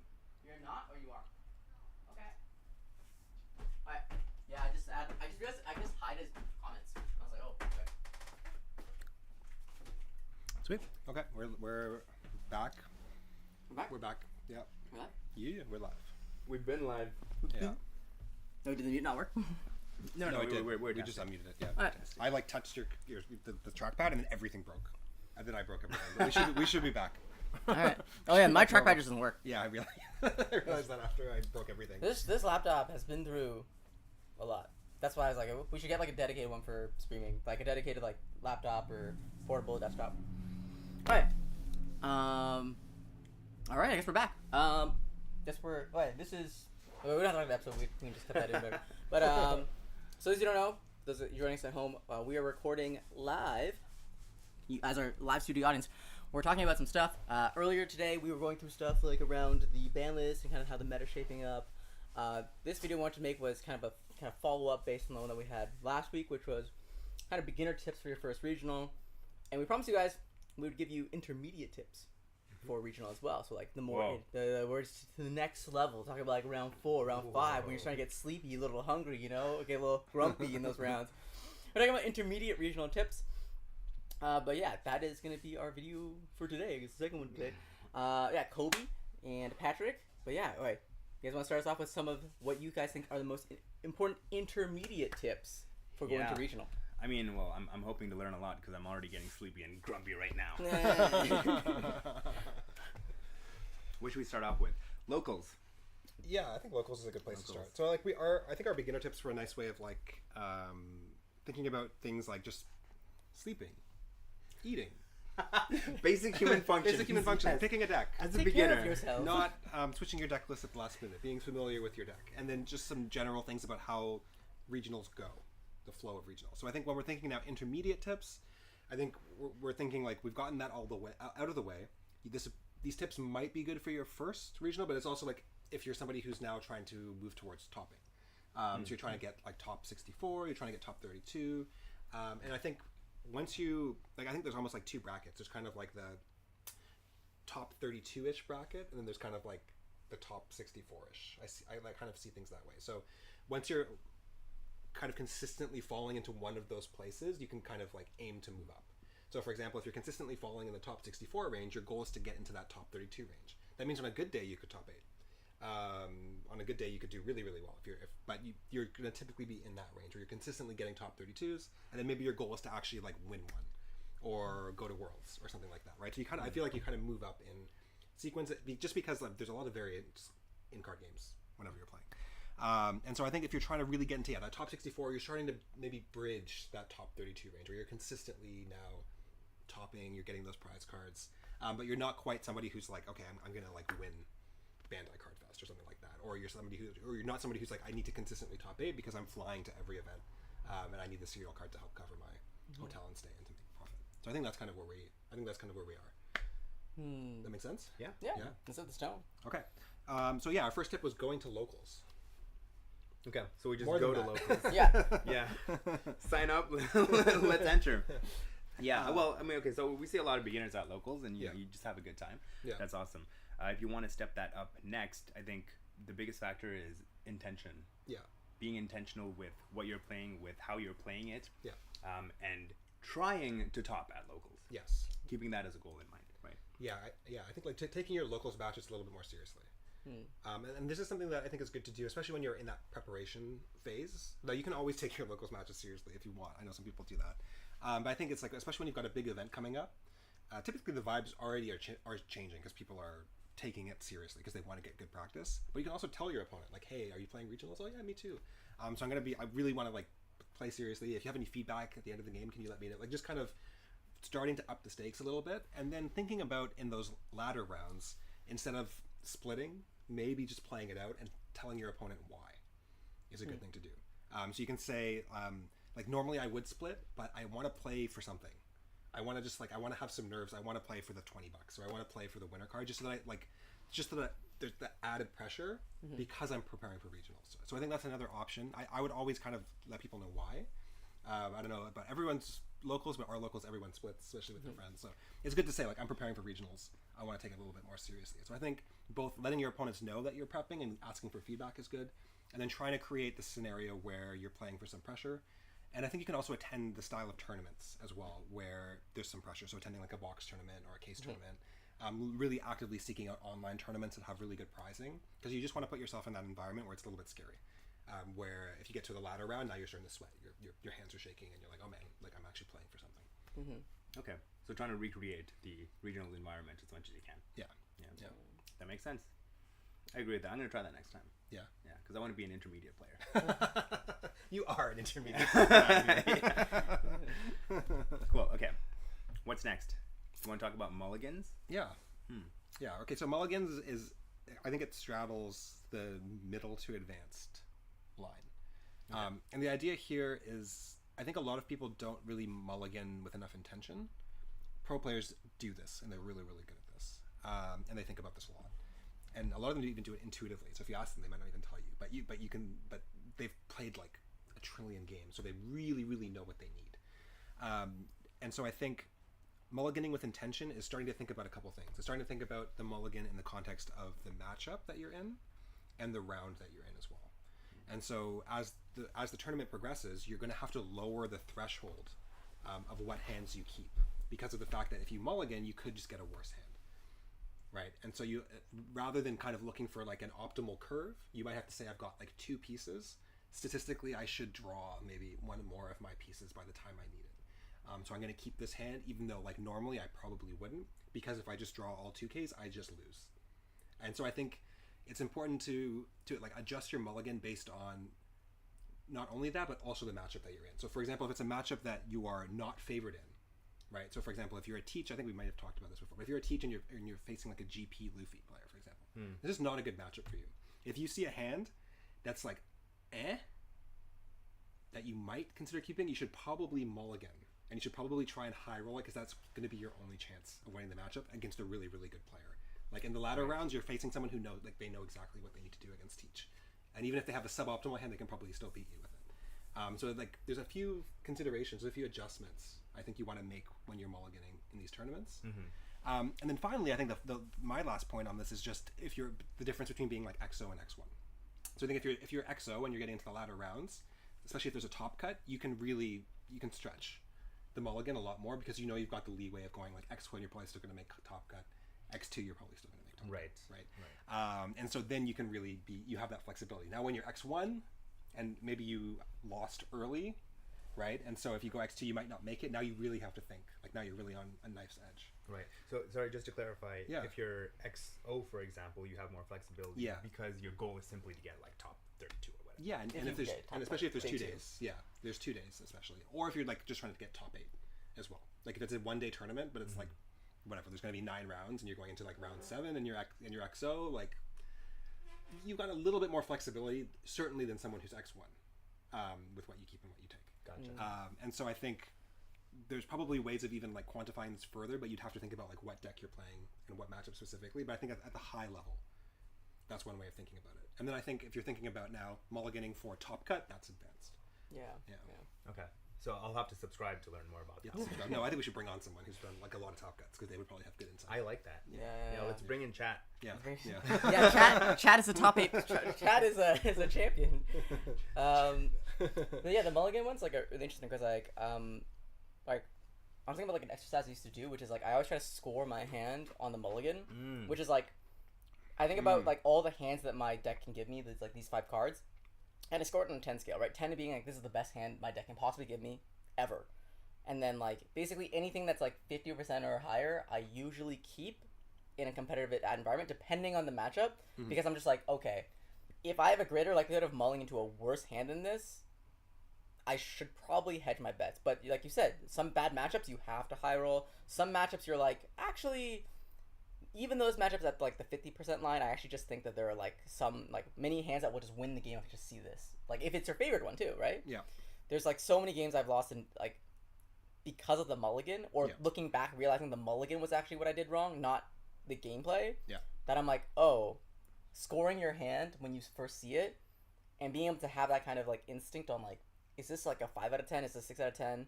If it's a 7 out of 10, like, should I really even be thinking about mulliganing? Because like, how much more am I really getting out of this? That kind of stuff. I like the idea of scoring it. That's really good. I think that would be a fun thing to come up with a system for. Does the sim not someone to do that? Is it ranked maybe? Does it? Like, it shows like mulligan like percentages. Yeah, you could review that. Explored it, but I think you could. That would be a good thing to review. I think. Like because you can subscribe to SimStats and you can see like the win percentages of different starting hand compositions. So knowing that is good. I think also this is something that you will intuit just by playing enough as well. But I also like your idea of like starting to think about every hand that you draw while you're playing One Piece and like putting that on a scale. And like why. Why I think just doing that on your own would be a really good exercise. And every time I'm like helping someone like if they're like asking for feedback or coaching, I'm like or they're asking like, oh, what could I have done better that game? It's like, oh, tell me what was in your opening hand, like did you mulligan or not? He's like, oh, I mulligan. It's like, what hand did you mulligan away? Like, cause like more importantly, I want to know like you chose to get rid of the first hand. Why did you get rid of that first hand? Because that first hand could have actually been better for this matchup. Where like I always try to like go back from that as a 0.0, because that mulligan, the whole game starts from like that first decision. That is like the first point of skill expression. Yeah. When you start a game, is the mulligan. Absolutely. Yeah, and then I think also like keeping track of whether your opponent mulligans as well. I mean, that's also straddling the line between intermediate and advanced. I don't think we follow the order here well enough in the West. Like we don't, like the turn player doesn't declare like, oh, I'm mulliganing, and then, like we don't really do that. But it's actually kind of important. Yeah. You should know whether your opponent mulligans, because if your opponent does mulligan, that now you have a hand that you were on the fence about, that opens up, right, the opportunity for you to now mulligan. But if they snap keep, you really have to think about it. Yeah. Like you really have to think now. Legreezy, like Kevin, like Legrand, who played so much Blackbeard and so good at it, he said that when he played against like what's it called, against Doflamingos, a lot of his multi decisions were like based on the Dofi mulligan. Like if they just hard keep snap right away, they're like, oh, 100% they have Perona. Whether or not they leader ability is gonna be like all sorts of things they understand just based off like how they kept their hand, how quickly they decided to. Yeah. It's the same thing whenever you're playing like against GP Luffy as well. Like if they're keeping a hand, there's probably Sanji Pudding, or there's like a Zoro if they're going second. Like they found one piece that they need.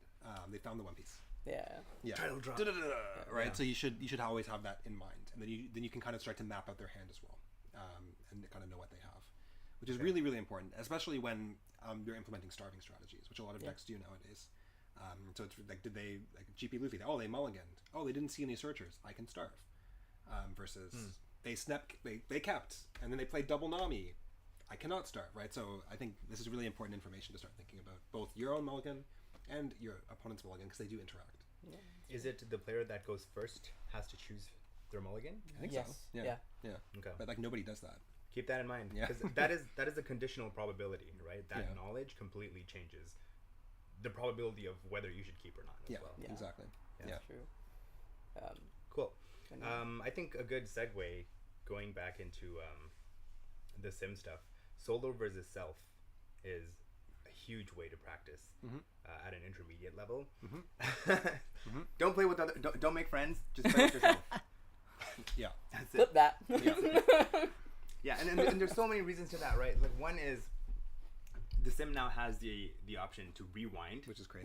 which is incredible. Yeah. Because we always talk about, okay, wait, hold up. I think maybe if I did this, that would have been the better move. Yeah. But you never know that. Yeah. You're only guessing. You don't get to test that hypothesis. Yeah. Now you can. The other factor to this is learning other decks, which is another aspect as well, right? Yeah. Where it's like you need to know your opponent at least as well as you know your deck. Yeah.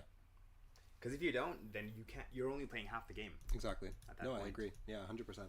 I think playing versus like solo versus self is like, it's something that I think you can do it. It's almost like at the beginning of your practicing, like when you're starting out to prepare, and at the end, if that makes sense. Yeah. It's really helpful in the beginning because it just gives you a sense as to what other decks run and the kind of cards they see in their hand and what they want to do, and you can start to like map it out and map out your own play. And then if you mess up something, you can just go back and be like, oh wait, I wasn't supposed to do that, right? Or I clicked the wrong thing. Like so you can just kind of play at your own pace and figure out what you should do. And I think it's really good as an advanced tip at the end of your practice when you really know the meta really, really well.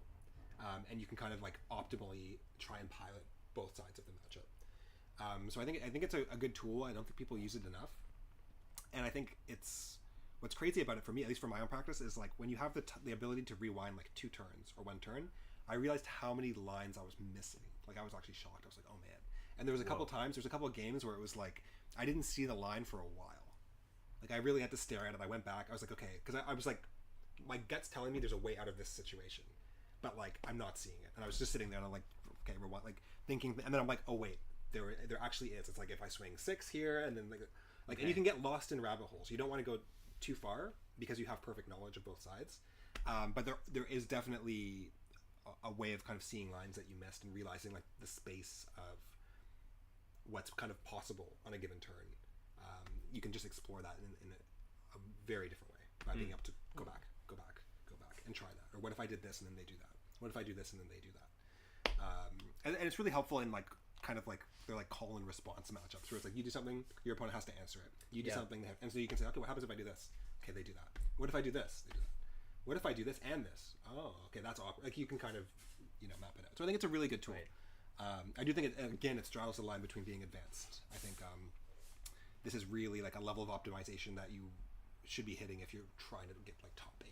Yeah. I think I think you can get top 64 without doing this. Like, So no these are problem. spoilers. Yeah. Okay. No, I think it's good. I think it go either way. They're like, yeah.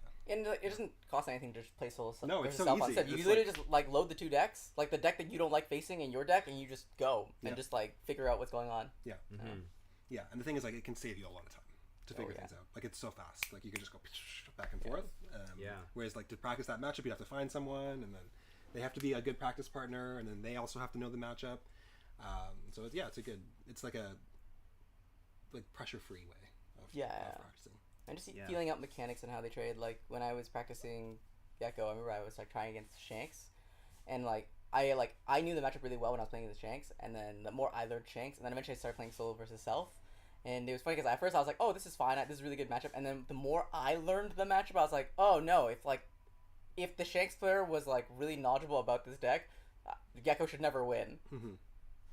But also I realized I was the only person that was going to like have that knowledge. But I was like, oh, it was really helpful because anytime when I was playing against Shanks and they didn't do the line that I actually didn't want them to do, I'm like, oh great, I'm in the blessed the blessed timeline. I'm in the good timeline. Yeah. Right. Yeah. So that's the other point that solo versus self kind of gets you is conditioning yourself to predict what the opponent is going to do and what their best move would be, because having that transparent knowledge of both sides helps build that cue Exactly. for that response, right? Yeah, and also too, what's interesting is like there's this thing that happens where, at least for me, when I'm playing, especially against certain decks, I feel like that deck always has so much counter, or I feel like they always have X thing or XY thing in their hand, and that's because when you have something bad that happens, the memory's more salient, and so it's like every time I've ever faced an Enel and it's been a 0 cost, I always remember that. So I think like it's always 0 cost. Really, that's happened like twice. It's just it happened one time at like a big thing, and now that's all I think of it, right? Like our memory is very biased towards things. I always have a bias of thinking like, oh yeah, they've got 5, they've got counter. Let me see if I can play another turn. But it's really good when you're playing both sides because then you actually see the hand and you're like most of the time I've got a 2K and a 1K. And of course you can run this through properly. Like statistically, you can try and figure out what they have and do the optimal play. But it's also just really nice to kind of play both sides of it and realize, oh, I can get away with a little bit more here most of the time, and that can help inform your decision making. Absolutely. Yeah. Cool. So rewinding a bit, maybe you do want to make friends. Yeah. Always make friends. Like clip that. Always make friends. Maybe Always gotta make let me friends. think on that a bit. I'm not entirely sure. No, never mind. Your list is changing. Friends, we're not sure if Friends is S tier or A tier. Yeah. That's pending. That's pending. So what you were saying Frenemies? before, solo versus self. Okay, that is a bit more advanced. Maybe taking a step back is getting like a practice partner. Yes. Would you agree? Yeah. I think Yeah. so. Yeah, I think it's more fun. Like if there's someone you like playing the game with, and then you can dig into it together. That like playing solo versus self is not that fun. That's like solo practicing. That's akin to like, Yeah. So it's something that you're really doing if you're, and that's kind of why I think it's a little bit more advanced, because you really have to want to be super competitive. You're That exercising. you're willing to sit there by yourself for 2 hours and just run exercises with like none of that like feedback that makes the card games fun. So a nice alternative is to actually just play with somebody and to figure it out together, and then you get 2 minds solving the same kind of problems, which is always good because they'll always another person will always see things that you don't see. That's true. So I think finding a practice partner is really, really great, or a set of practice partners. There's like entire discords where people are willing to do this, so there's lots of opportunities to just play cam games with someone or find someone at your locals. But I think it's moving from just like, do you want to play some games, to do you want to practice for regionals, which is a different style. Yeah. Which can sometimes be hard to bridge, and some people might not even want to do that. So it's like you kind of want to find the right person where you can you feel comfortable kind of like doing weird things, going down weird lines, exploring things together, and that's okay, like because you've agreed to practice together. Right. Yeah. I'm reminded of when I picked up Lucci and then I saw Black Yellow Luffy, and I was like, oh my gosh, this matchup is like so impossible. And then Jeremy and I played so much Oh. of that matchup. Like And- so much. Yeah, and there was so much insight behind that, because I'm now learning how BY plays, and Jeremy is telling me like, oh, I was so glad when you didn't do that thing, because that would have changed like the entire game. And like for me, it's like I thought I was gonna lose either way. Yeah. Right? So now knowing that and actually practicing over and over again, it's just like, it's so useful to have that like outside knowledge. Yes. As like it's like when legal teams have outside counsel. Counsel, yeah. So they're not like biased, right? Yeah. Yeah, it makes a huge difference. Yeah. That's actually such a fun memory because I always tell people like the reason why like I thought that one tournament I think you were playing Lucci and you're like I'm not sure if I should play Lucci. I was like you should play Lucci because I think the advantage you have is that for whenever you played into BY I never felt like you were playing Lucci unfavored. I felt like you were playing a 50-50 matchup, which is like as a BY player like people were like oh maybe you don't know how to play Lucci. It's like no I know how to play against Lucci. Like this is different when like Kobe's playing it. It feels like a 50-50 matchup because he's like you practiced it, you learned it, you got to see it from both sides, and then those like it really showed that a favored matchup could just be that it hasn't been explored for far enough to see the thing that's actually you're not going to see unless you limit test it. Like like some moves you would never do when you're playing ranked sim because you're like I don't want to lose rank. But if you're willing to take those wins, like oh that was the correct line because I was able to like have a practice partner that like goes back and forth on this because there's no stakes. Yes. Because you can just explore. Right? Yeah, and I think it's like that. There's another like kind of point there, which is like you should always be practicing those bad matchups, like a lot, because you can figure things out. Because people don't practice their good matchups enough, so they don't actually know. They're just so used to winning, and the other person giving up, that they don't know what it's like to play against someone who's like, I am gonna win, and I know how to win. I've figured out like a line. I figured out a way of winning. I'm gonna put the pressure back on you because I know it. That is so facts. Yes. Yeah. Like on sim when I'm practicing a bad matchup I'm just like turbo queuing on sim. I'm just finding every person playing my worst matchup. I'm just like click until it stops feeling like a huge pain. I'm like just gotta keep doing it. Gotta keep going. Like the number of pluffies I played on BY where I was just like the number of times I just lost to just like getting my blocks and just like getting swung at. I'm just like okay just keep bearing with it and then it ended up being my top 8 like final round and I was like oh, and he was like, oh, I'm like, he wasn't overconfident. He was like appropriately confident, and then like, but I think when he started seeing like, oh wait, what's going on? He was like, oh wait, no, this isn't going the way I wanted to, and then it can really easily slip out of your hands if like you have that mentality of like, oh, this is like free matchup. So I've never treated Lucci as free anymore. I was like no, Lucci can win. Yeah, I mean, you see that too. Like, I'll see often like pro players. They're practicing a really bad matchup. You'll see like one person's playing like a really favored matchup for one side, and the other person's playing the really bad matchup, and they're running it back 50 times. They're just gonna play it back and forth. I think the key there is also to just like never give up. Yeah. Like get to a point where you're like, okay, what else could I have tried? Yeah. Right. Because once you get to the point where it's like, oh, there's just literally nothing I could do. Yeah. Then either it is like an impossible matchup, or you've just given up. And you'll never really know if it's an impossible matchup or not, because like sometimes people always manage to eke out a win, even with like that 2% chance, right? And you never know with card games. Yeah, well, like going back to like the NL discussion we were having in the last segment, we were talking about how like NL into Rayleigh, it's like 20% win rate for Rayleigh. But that's still 20%. Yes. And so I think as a Rayleigh player, it's on you to know where does that 20% come from? Is it just them bricking? Maybe, but usually you also have to do something to win. Like so there's something, that's so there's crazy. some condition. Like you can't just play nothing and swing all game, right? Like you also need to know what hand to keep. You also need to know. So even if your win con is they just brick, and I play this, and this, it's better to know that than to not. And it's better to sit there going into the matchup confident. Like I know what I need to do to win, rather than just being like, I don't actually know how to win this matchup. Right. It's unwinnable. It's over. And you might say, well, it's only 20%. It's like, 20% is going to go in your favor 20% of the time. It happens a lot. What? And if you're playing for $8,000 or something on the line, that you just need that 20% to go into your favor. That's a lot better odds than a lot of things in life. So it's still on you to play it properly. So I think testing with a partner your bad matchups. Yeah, like sometimes you won't even know it's a bad matchup until you actually like. Sometimes you'll be like, oh no, this is not. Why do people call this a bad matchup? I have such an easy time on sim against this, and then you play against someone who knows, and you're like, oh man, I'm so like that's how I felt when I played Gecko into Blackbeard, and I was like, oh, everyone on sim so, and I realized like once I played a few rounds with like Kevin Legrand, like I was like, damn, I'm mapped. This matchup is mapped. Yeah, this is so doomed, and like thank God I did because I faced 3 of them, but I was like, if I didn't do that, I might have just gone in like, oh no, Blackbeard is so free, I'm not gonna tech for it at all. But then literally because of those games with Kevin, like the day before Montreal, I literally swapped so much tech for Blackbeard, and it ended up facing 3 of them. But like, if I didn't do that, like, oh, would have been completely different. So that's important. It's key. There's always a small chance you can win, and maybe that 20% is just DDoSing the opponent Yeah. on Sim. On Sim, yeah. You'll never know until you try them. Yeah. A peanut allergy? Yeah. The peanut allergy tech we talked about? Yeah. Are you allergic to peanuts? Trail mix. That's wild. No, that's attempted murder, guys. You can't do that. No, you have to throw their high rarity cards in the ocean. That Yeah. one's a little bit. You can get it. That one's easier to pin on you. Oh my gosh. What was I gonna say? Yeah. So make friends. Mm-hmm. It's very important. If you have, and yeah, I think we also brought up how it is important to find the right person as well, who's willing to train in the same way that you'd like to. If you don't have anyone like that, feel free to comment and reach out to us.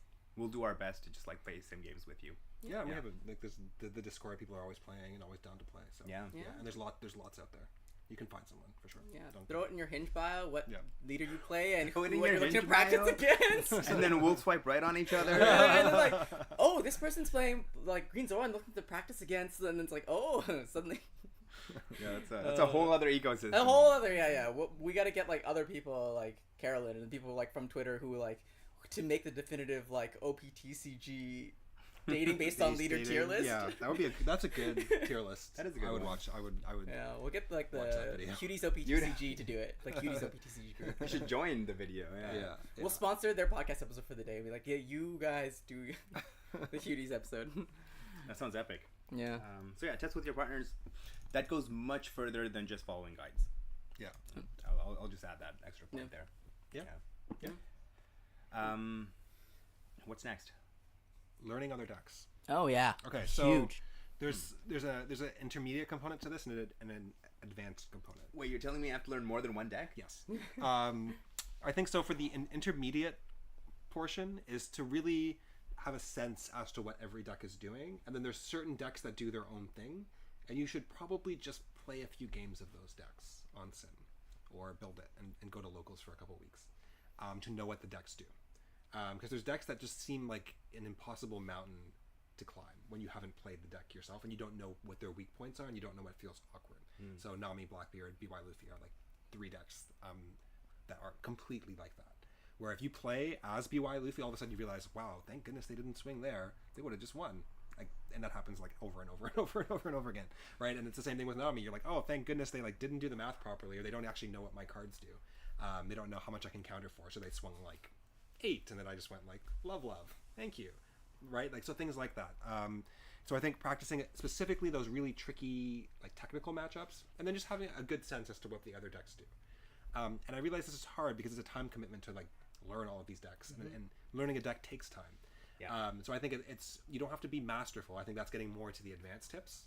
But I think for as an intermediate player, you really just you owe it to yourself to just spend a little bit of time learning what every deck does and trying out some of the more tricky ones yourself, so you can start to just figure out like what hurts when I'm playing this deck. It's so fair because I was thinking like when you're trying to learn the other deck, you're not learning the deck to win on that deck. You're actually trying to lose on that deck to see what are like.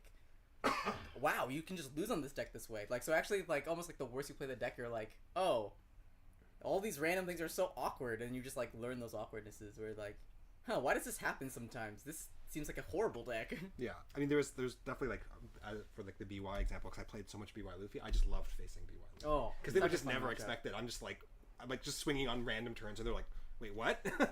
I'm like, yeah, you can give me 6 cards.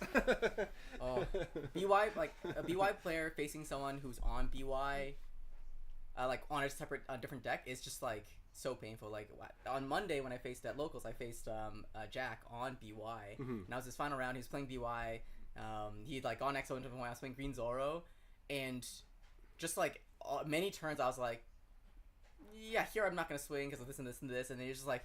He was like, oh, God, this is such a painful matchup. Because, like, not even because I'm playing Green Zero, but, like, which is bad, but it's like, no, I just know when to swing and when not to. And then the final turn, like, I was like, if I do 12-12 with my leader here, you get out if you have 4 2Ks. And he had exactly 4 cards in hand. And I was like, so actually, if I put all 10 Dawn onto Shigi and swing instead, it's better. Because then it asks for more counter. Yeah, I'll do that. And I did that. And he was like, he showed me 4 2Ks in hand. I was like, yeah. Yeah. Or he was like, I was really hoping you'd do 12-12. And I was like, no, I play BY. Yeah, no, I think especially for decks like BY, like it's just so important. And right now, I think so. If you're preparing for the upcoming regionals, I think Blackbeard is one of those decks. I think Sanji is another one of those decks. Now Sanji could probably get away with maybe not preparing for, but you owe it to yourself to maybe play 1 or 2. But you should certainly pick up a Blackbeard and just play a little bit of Teach to realize, because like when you play against Teach and you don't know, they really do feel like it feels like everything you play either gets removed or they pressure you so hard with Burgesses and then they drop the 10 drop and you lose. And you don't realize that the Teach player is like sweating. They're like, I'm missing this. Like, I'm so dead if this happens. Like, oh, what am I gonna do? Like, right? You don't realize like from the Teach side, it's very stressful. There's always a lot of thinking and a lot going on. And so you have to really find the moments where you can poke them that hurt the most. And often it's going to be really subtle. It's going to be things they pitch off stage. It's going to be like they play a searcher on a certain turn when they shouldn't. Like there's these just really small tells that they're missing a piece, and you have to be able to get that read and be like, okay, this is what you're missing. I'm going to pressure you in X way, which sounds really, really hard until you play the deck and you realize that that's just a component of how the deck works. Yeah. Right. Yeah, a lot of these matchups sometimes they just feel so impossible until you find that weakness. Yeah. Right. But like you said, it's on you to find it. So. Mm-hmm. Or you can just go around being like, I lost because I just faced this. Yeah. This that later. also works. That's the reason I lost. That's the easy route. What was for when you were playing a lot of Lucci? What was the other matchup other than BY that you were like, oh no, this sucks? Was there many? I guess like Blackbeard. Well, like back in the day. Yeah. I think I played during up to 09. Did I play in 010? I forget. 09, I felt like Blackbeard was okay because I played so much Blackbeard initially, and I was like, it's missing a few pieces. Yeah. And then going into that, I was like, oh, you're gonna run out of hand. Yeah.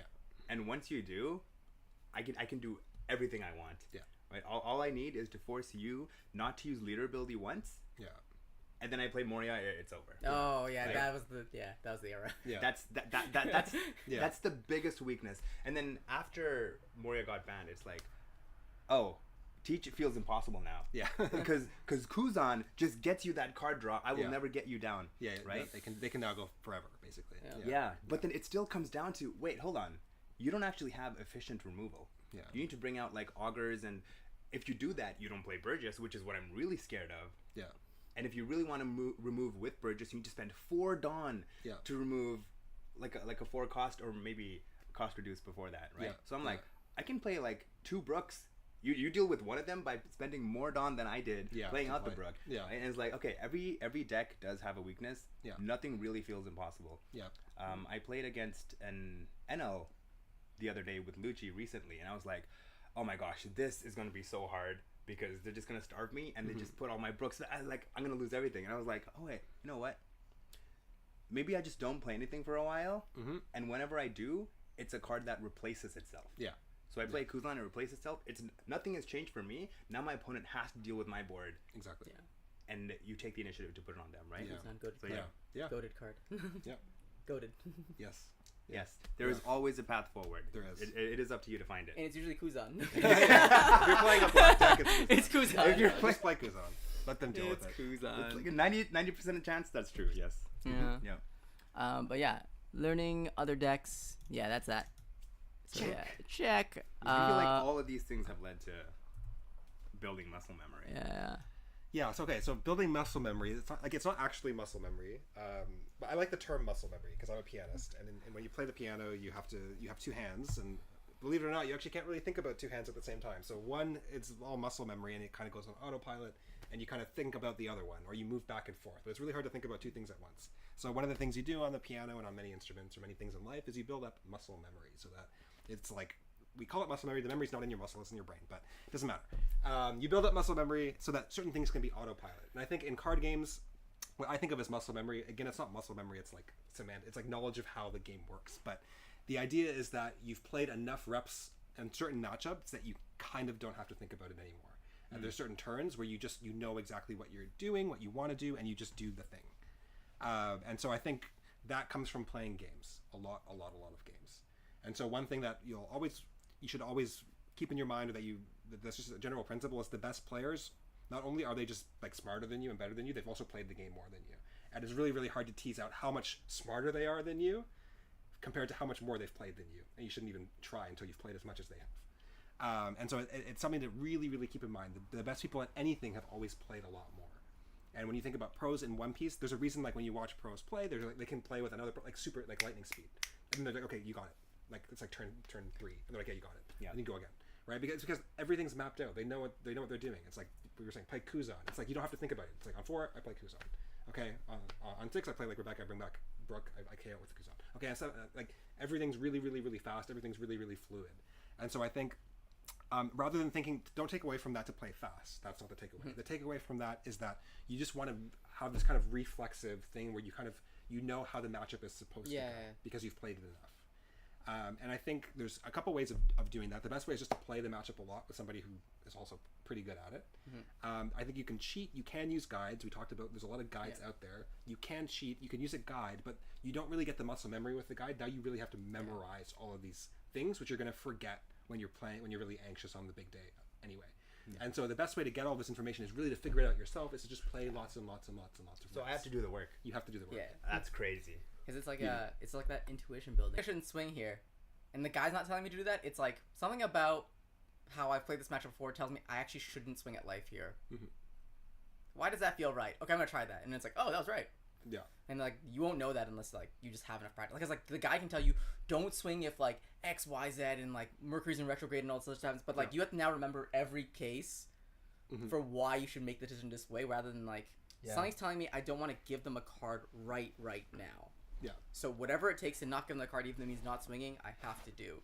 Yeah. And the more things that you like, the more, let's say, plays that you've got kind of in muscle memory, the more brain power you can dedicate to the actual game itself and to some of the high level features of the game, which is really important. And it's why sometimes it's good to play like you have to kind of know what kind of player you are.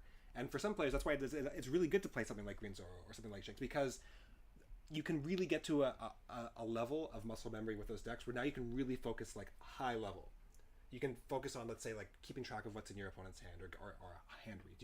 You can spend time really thinking about that, maybe 1 or 2 pivotal turns where what you do is going to decide the course of the game. That might just be like, do I play the 5 cost or the 4 cost?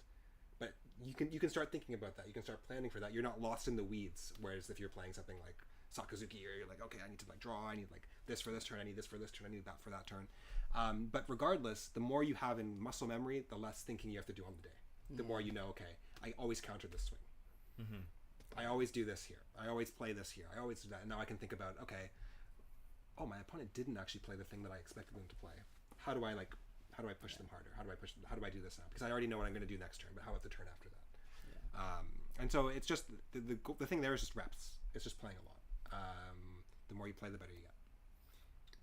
I want to do a joke video now where like we do like when people do the speed Rubik's Cube solving. Which Lucci player can resolve a cost Moria into bringing back Rebecca into Spandine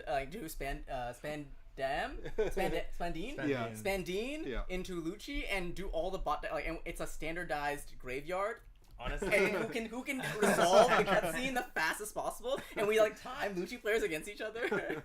I didn't actively practice that. But I was like, I don't want people to wait a whole minute for me to do that. So like, oh, I see it's coming up, and then I get the 6 cards ready to go. Yeah. And I'm gonna put in the order, right?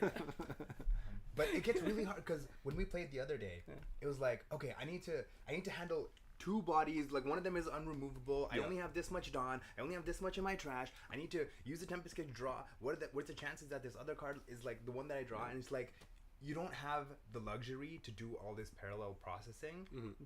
If you did just read a guide and you're like, oh, I need to clear 2 bodies. Yeah. And it's like, well, how do I do that?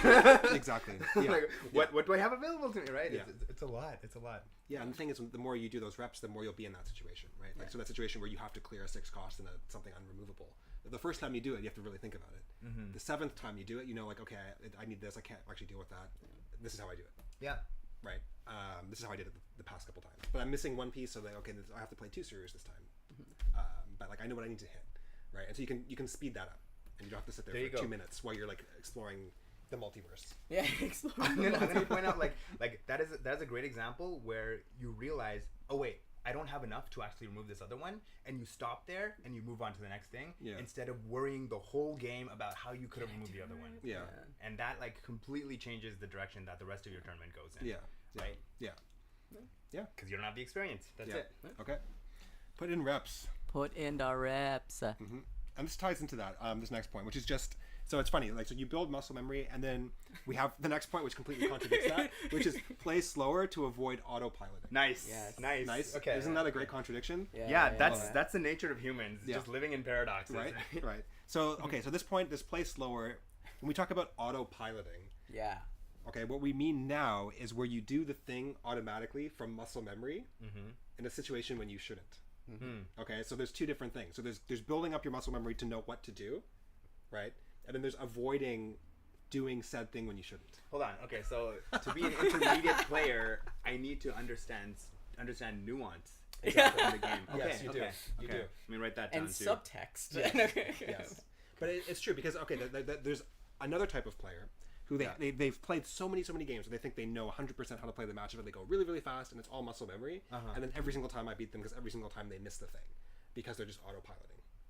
Right. And so there's also playing with intention that ties into that. Okay. And I think PWI. I think what determines what the differentiator here is it's kind of understanding holistically the state of the game.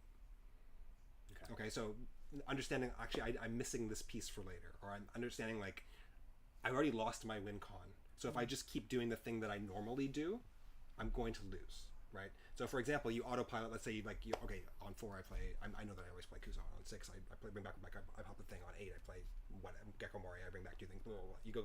Oh, but I missed the Kuzan. And then you keep just going, like, oh well, on 6 I'm gonna do the thing, right? It's not gonna work so well for you.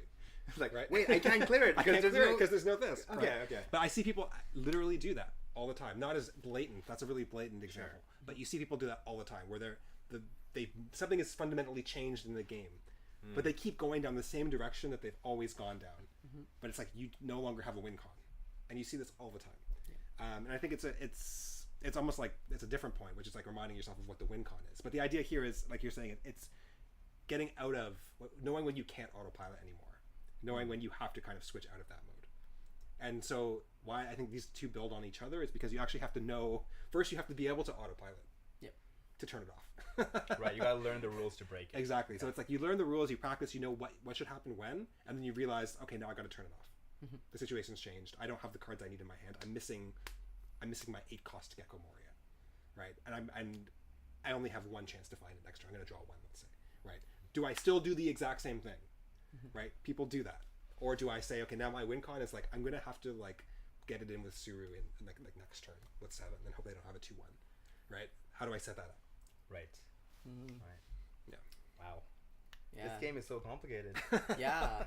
Like it's also like a very, like, I think at regional, as you kind of get to this point where you slow down, because I think once the intuition, once the muscle memory is there and you're playing well, now it's like, are you able to be like calm enough to slow down? Because like the motion of the day, everything that's happening, the intensity of the games, how fun and exciting it is playing one piece card game, it's hard to slow down because like you almost like, I'm just in such like groove right now that you want something to be like, oh wait, stop and enjoy this moment for a second, and then maybe you'll see a play you didn't see before, because you're like, oh wait, now that I'm starting to appreciate this thing that I'm doing that I like, I'm like, oh, there's a play. Like, there are so many times when that happens, and I'm like, I feel like I just drastically improve as a player after that moment where I'm like, oh wait, this line I had never taken before is actually right there, and I've never noticed it, and it's actually really good right now. Let's try it. And then people are like, yeah, when you did that, I would love when people would give me the feedback back after the game. It's like, when you did that really messed me up. I was like, really? I'm like great, this is so cool. Like, I learned something new about this game today. That slowing down is like also a form of appreciation too. But it's hard to do that because you have to first be good enough and then not be like so excited on the day that like you lose the like, I think the slowing down is an aspect of like appreciation more than it is like just like, don't slow down just to say like, oh, don't like Borsalino it, like, Well, yeah. oh, and then suddenly I'm better now, because like, no, it's like, it's almost like the thoughtfulness and appreciation help you kind of like grow.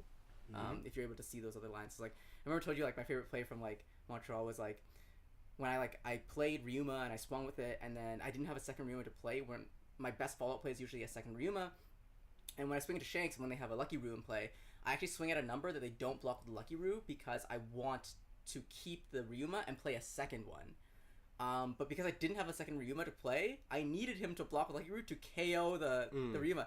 So normally I wouldn't put any Dawn on the Ryuma, and then I did because I actually needed him to snap take the block and let me play another one. I was like, So when I did that, I was like, oh my god, he just took it. He took the bait. I was like, Mm-hmm. oh, I like this play I never did in practice at all because it was wrong. You know, almost everywhere. I was like, wait, but this is like the one time I actually need him to do this. Mm-hmm.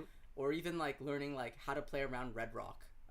Like not bringing back blockers on attack because he'll just Red Rock it immediately. And I was like, oh, I didn't quite notice it until like after, but like until like I was playing and like slowed down. Red But Hawk. yeah, Red Hawk. Yeah, playing Yeah. around Red Hawk because like Yeah. you don't want your Cerberus to get KO'd as soon as you Right, attack and right. summon it. Instead, you bring back Hog back to bring Cerberus to hand. Then you hard cast it, so Yeah. then you can skip the. Right. They waste the Red Hawk on something else. But I was like, that day I was like, oh wow, like slowing down helped me just like notice these like Right. where if I just I was like, oh, this is the play I always do, I would have lost that game Yeah. easily. Yeah, because obviously that's the play you do. Yeah, it was like this Right. is I always did it in practice. It worked Yeah. every time. This situation's different. No, I'll do the same thing anyway. It's like your brain is like going down like, Oh, you just swing and bring out the blocker, and then like suddenly they're like, Red Hawk. I Yeah, lose. it's I fine. would have lost. Red Yeah. Hawk, right? And Yeah. Okay. There's another tip: meditate, Yeah, there you go. or whatever your equivalent. Is that like a new Metafy like platform? Meditate? Is that like a Meditate? meditate? Meta.tate. Meta.tate. That's wild. Okay. Yeah, you can I feel catch our guide on meta.tate. They're gonna go there and get a virus. Like, Oh, no. it's gonna be a don't phishing link. go to Metadata. It's like we have to now like it's like on No, TV no, when you no, mention no. a URL, you have to buy like like the broadcast station has to legally buy that URL. Oh my gosh. So anytime like a live show host accidentally brought up a URL, they were forced to buy it, like on the spot. It's gonna be expensive. legal Just reasons. like talking Yeah. every single Yeah. every single Yeah. domain just out of my mouth. Yeah, internet.com. Yeah, Is that taken? yeah. Go to internet.com. Nice.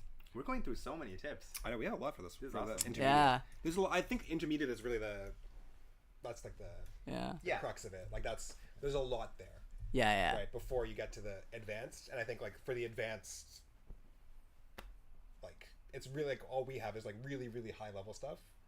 Yeah. We probably need some more like high level players to even give us more because it's like We need the goats. I have like a couple, but we need Jonas to tell us. We need like Yeah. Impact to tell us. Tell 'Cause us, they're like, gonna the have top the eight real, seed, yeah. the real like tip top stuff. I think it's really the intermediate where a lot of players are at, and that's why there's so much here. Yeah. And there's enough here to work on forever, right? And there's yeah. things here that everyone's working on at all times. And this is another one of them, which is thinking a turn ahead. Yeah. So I think intermediate is thinking a turn ahead. Advanced is seeing the whole future, knowing Wow. everything, all possible futures. But I think everyone should be thinking a turn ahead. It's hard to do. Well, I can't even think the turn now. Yeah, Yeah. it's really really hard to do. It takes practice. You have to kind of like, you have to have the muscle memory on all of that mapped out to know what you're going to do on your turn or to have some sense, and then you have to think about the consequences of what you do and how that's going to impact the game state. The easiest way to do this is to just know your opponent's curve, so you can know what they're going to play in response to what you play. 'Cause that's why you got to know the tags. Okay. Yeah. So if you know what they're going to play, then that makes it really easy to say, okay, well they're going to play this. So if I swing this, and then they play that, then they can't clear this because they don't have the dawn, right? Things like that can help you really like figure out when you should give a resource or when you shouldn't, right? I think too, it's also just like there's so much to it. Like there's so much to like thinking a turn ahead. I don't even know where to start. But Yeah.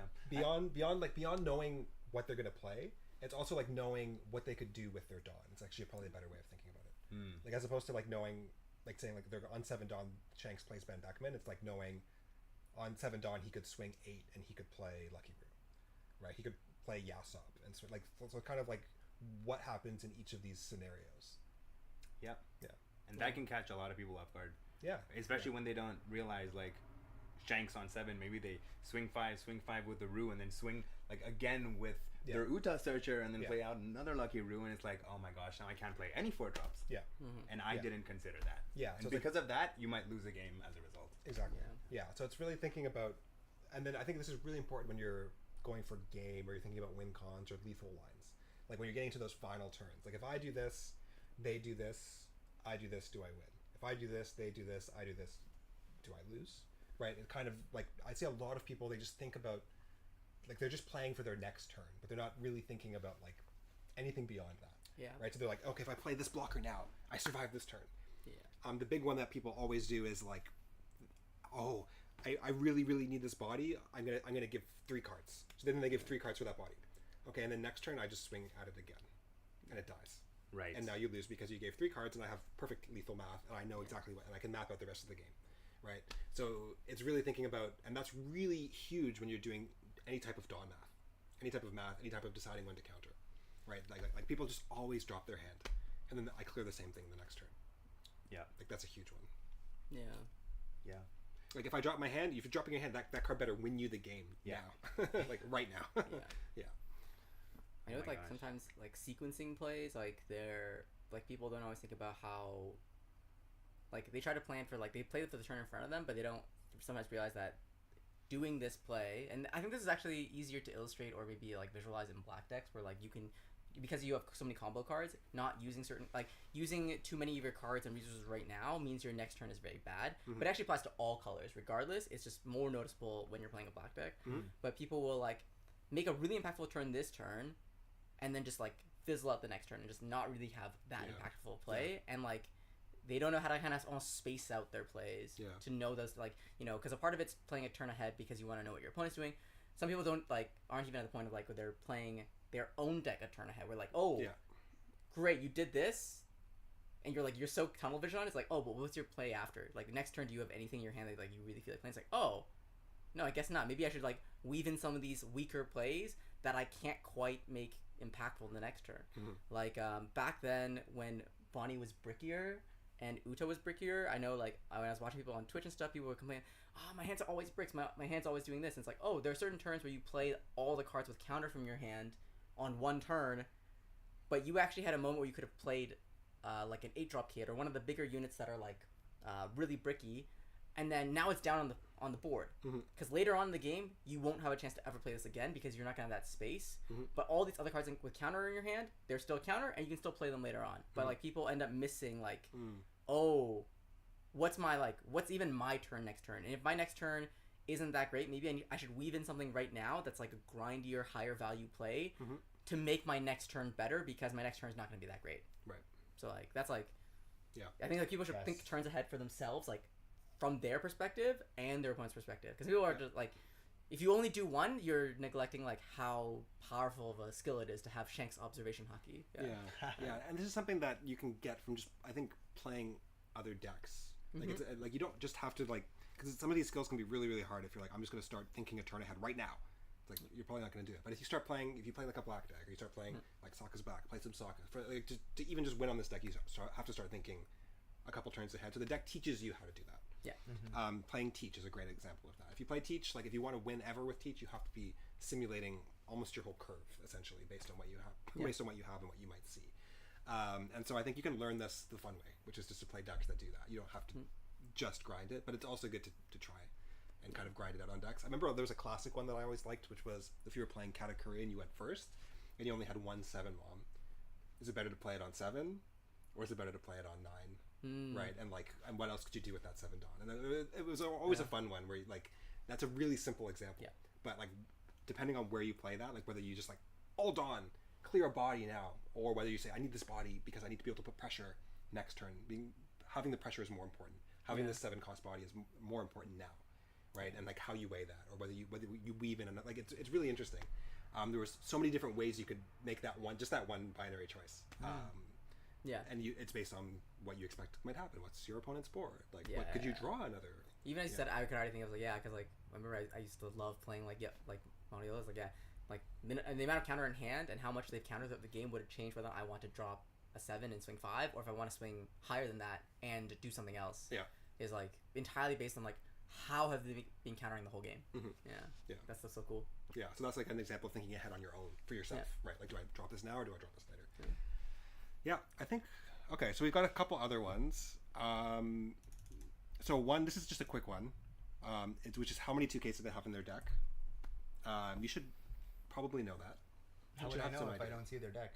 Yeah, well, most decks have like a set number of 2Ks. Now people will alternate, but there's some decks that run 8, like Sakazuki will typically run 8 2Ks, whereas there's other decks that run 12 2Ks. And so you're not going to be perfect on it, but it does help when you're going for lethal to know how many 2Ks they should basically like expect, how many 2Ks you would expect to see and how many 2Ks they run. I think that's a big topic that we can get into more fully, but I think it's just you should just have some idea, whether it's an 8K deck, whether it's a 8 2K deck, 12 2K deck. Do they run? How many events do they run that can protect them? Yeah. That just is like a very. That's like, I would say that's like the first step for being able to really do lethal math correctly. 100%. Makes sense. Yeah. And like, yeah, check that grave. I mean, like, I remember when I first told people, you know, BY only has 10 2Ks in the deck. You can just count the grave and you'll know exactly how many 2Ks are in hand because they're all in hand or in crash. There's nowhere else basically. But it's just like it's like a map hack. It's just like free map hacks. Yeah. Right. I think blue purple Sanji is like the biggest one you can take advantage of right now. It feels like a lot of them play like a very few amount of 2Ks. Yeah, they don't run many. Still testing, right? Yeah. And like also very few 1Ks Yeah. because most of them are events. Yep. So if they never leave Dawn up, then maybe it's just like, oh, now's my chance to just swing 5s as much as I can. Yeah, exactly. Right? Yeah. That is, it's definitely a knowledge check there. I think so, and I think like this will be an advanced tip, but you can track 2Ks, you can also track 1Ks, because as you start to get to know deck lists, and there's easier decks to do this with than others. But I would say like a good deck, like if you're facing, let's say, like a red Shanks, you can probably map out their 2Ks, you can map out their 1Ks, because their cards that have counter are very few, right? There's just not that many. They run a bunch of top end. They run 4 Rayleighs. They run like usually 4 copies of some 10 cost Shanks, right? So those cards don't have counter. And then they run a bunch of cards that have 1K. They run the Beckmans, they run the Yasops, they run the Lucky Roos, they run the Utas, right? So you can start to kind of figure out, okay, how many 1Ks do they have? How many 2Ks do they have? And then based on their trash, this is the like kind of an early step of getting like really good at hand reads. Like what should they have in their hand at this time? And then I think that's a really advanced skill, but that's like the first step. Right. Is like, and it's something I've been working on more, especially is like thinking less about 2Ks, thinking more about like 1Ks. And then from that 1K mapping, you can start to think about like exactly what do they have. They probably have 1 2K, they probably have 1K, they probably have like 1 big body. And then based on how they play, you can start to like test that hypothesis every single turn until that final turn where you check them to see what they actually have and how right or wrong you were. And then you ask them. Yeah. And they're like, go fish. Yeah. And then their hand is all 2Ks. Like, Yeah. I lose. I lost. Yeah. Oh, yeah. Okay. We'll have to figure out how to expand more on that for the next video, because that's a really interesting topic. Just being psychic. Yeah, being psychic. Yeah. It's just like hand mapping, right? It's just knowing how to read their hand based off just little actions.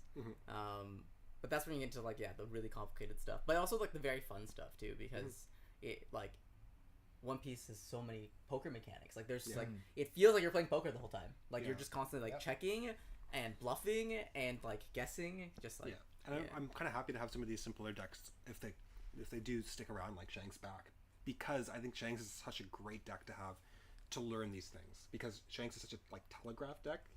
They do very like simple things, and so you can really like start to. It's a good deck to practice against, to like start learning about these things. And I like playing against Shanks because that's one where for me, I find it really easy to try and like map what they have in hand, and to start like really having like a guess as to what's in hand. And then there's like nice little things. It's like you're forward on turn, you swing 5. They give you a Beckman. Oh, you have 2 Beckmans. Great. I should play around Beckman. Like there's just like little like, and then so now I know 1 in hand is probably a Beckman, right? And then my next turn I swing again, and then they give me like a 2K. Oh, interesting. Okay, so you don't have a Lucky Roo. Okay, so you don't have a block, right? Like so you can start to kind of, or you want to keep it for later, but you probably don't. Right, so you can start to kind of like map certain things around that way, and I think Shanks is a good deck for that. So you can like kind of go in facing Shanks with that in mind. Like I want to start practicing these things.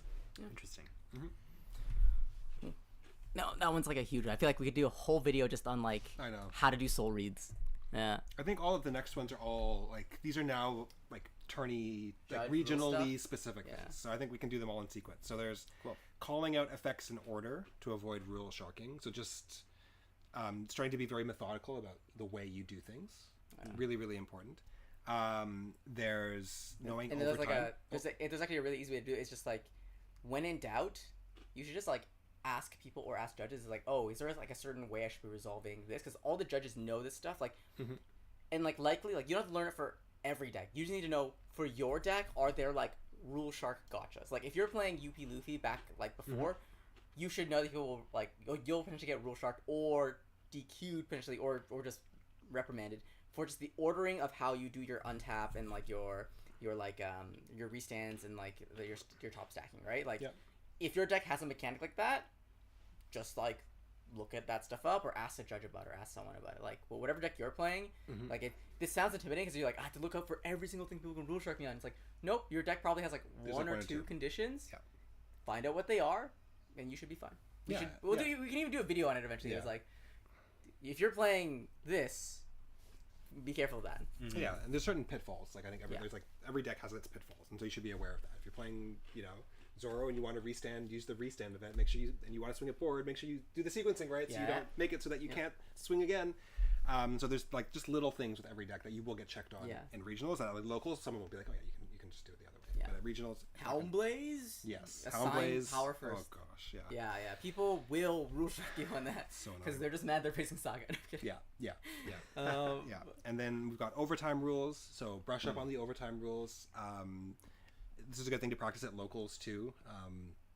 You'll hopefully eventually have a game that goes into overtime. So just make sure, like when that happens, you learn the rules, you reflect on them, you think about it a little bit. It's something you have to practice, and unfortunately, it can be hard if you're not playing a slow deck to practice these things. But you should know this because even if you're playing a faster deck, you may have one game that's just like crazy, and you go into overtime, and you don't want to be now thinking about overtime rules and the game and all this stuff at the same time. And also, if you know the overtime rules, you can play for overtime rules, which is very, very important at a regional level. You have to know if the win con is now no longer I kill my opponent. The win con is I stay at 2 life. And if you don't know the overtime rules, you won't play for that, and you'll just lose to somebody who does. Right. So brush up on those, and then finally, just don't be afraid to call a judge for slow play, for anything. Because we're not saying slow play by that previous thing we're saying. We're saying play properly still and know how overtime works. Yeah. But you do not slow play. We do not slow play in this house. Yeah, absolutely. Yeah, so just don't be afraid to call a judge. I feel like this is something that a lot of like newer players are afraid of. How would I call a judge? You just shout judge as loud as you can. Yeah, I don't want to do it because I'm shy, but like the volume. Well, let's not illustrate the volume that you should yell judge at, but you should say it loudly because that's actually better for judges. Yes, yeah. Put your hand up, shout judge. Yeah. I know it's embarrassing, but actually nobody cares because they're all focused on their game. It's also just funny when I hear someone yell judge like enthusiastically or loudly. I'm like, yeah, I'm at a TCG tournament. Yeah. It's like a very funny. It's a very like it's like there's the first one of the day. Yeah. But yeah, don't be afraid. Like if you're, and especially if you're in a state in the game where you feel confused or you're not sure what's going on, always just call the judge. Let them come. They'll help you. They'll figure it out. And especially if your opponent is slow playing, which is if you feel like they're just taking too long, ask them to play faster. If they don't, call a judge. I know it's awkward. It feels bad.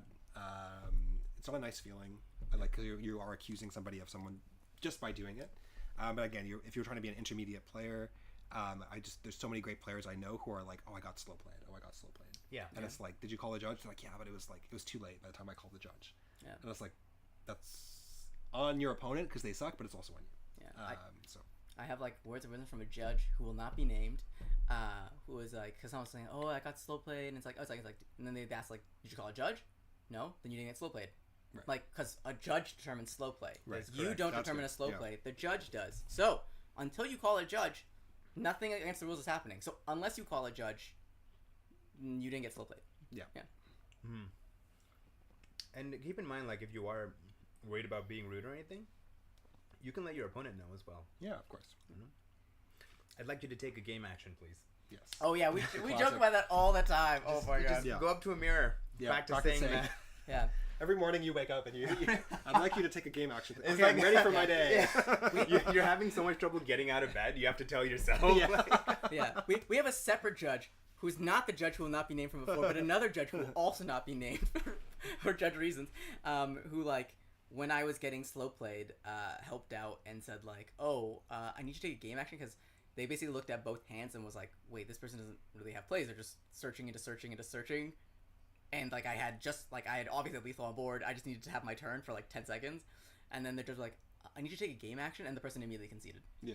And I was like, oh, thank judge. Thank judge. But now as a joke, whenever we're just doing anything random, we joke just like, I need you to take a game action. Like if someone's like taking too long to like watch hands, I need you to take a game action. Or like someone's just like stalling thinking about to order food. It's like, I need you to take a game action.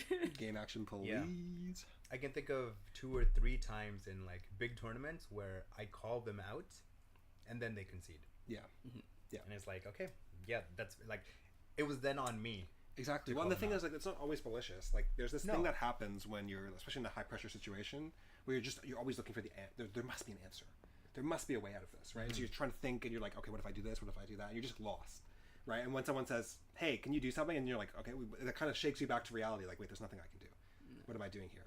And so I think that's a good way of just kind of gently bringing your opponent back, because not everyone's like, I think it's very rare that you have a malicious slow player, but Yeah. people will like, just get lost in the sauce. And I think there's nothing wrong with reminding them very nicely. And I think that's the thing is, like, it can be awkward to do these things, but you can also just do them in a really, really nice way. Yeah. As well.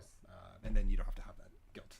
And that's good for building character. It is. Yes. It is good for you. And it's just like, again, like for me, like I'm more concerned about like the other person. Like, oh, I don't want them to feel bad. Like, or it's going to be awkward. So it's like, I'm really sorry, but I need you to speed up because I really want to finish. Yeah, like or just feeling like I just want to take my turn. Like just we're running out of time. I just want to take my turn. Like because when you put it that way, they're like, I should, like my opponent should get a chance to play a turn. Exactly. Like it shouldn't just be me for the last 5 minutes thinking, because that doesn't give your opponent a chance to actually play the game either. Exactly. Right? Yeah, it's the same thing if you're going to call a judge. You don't have to just like enter like in the middle of both players are focused and you're just like judge and like what?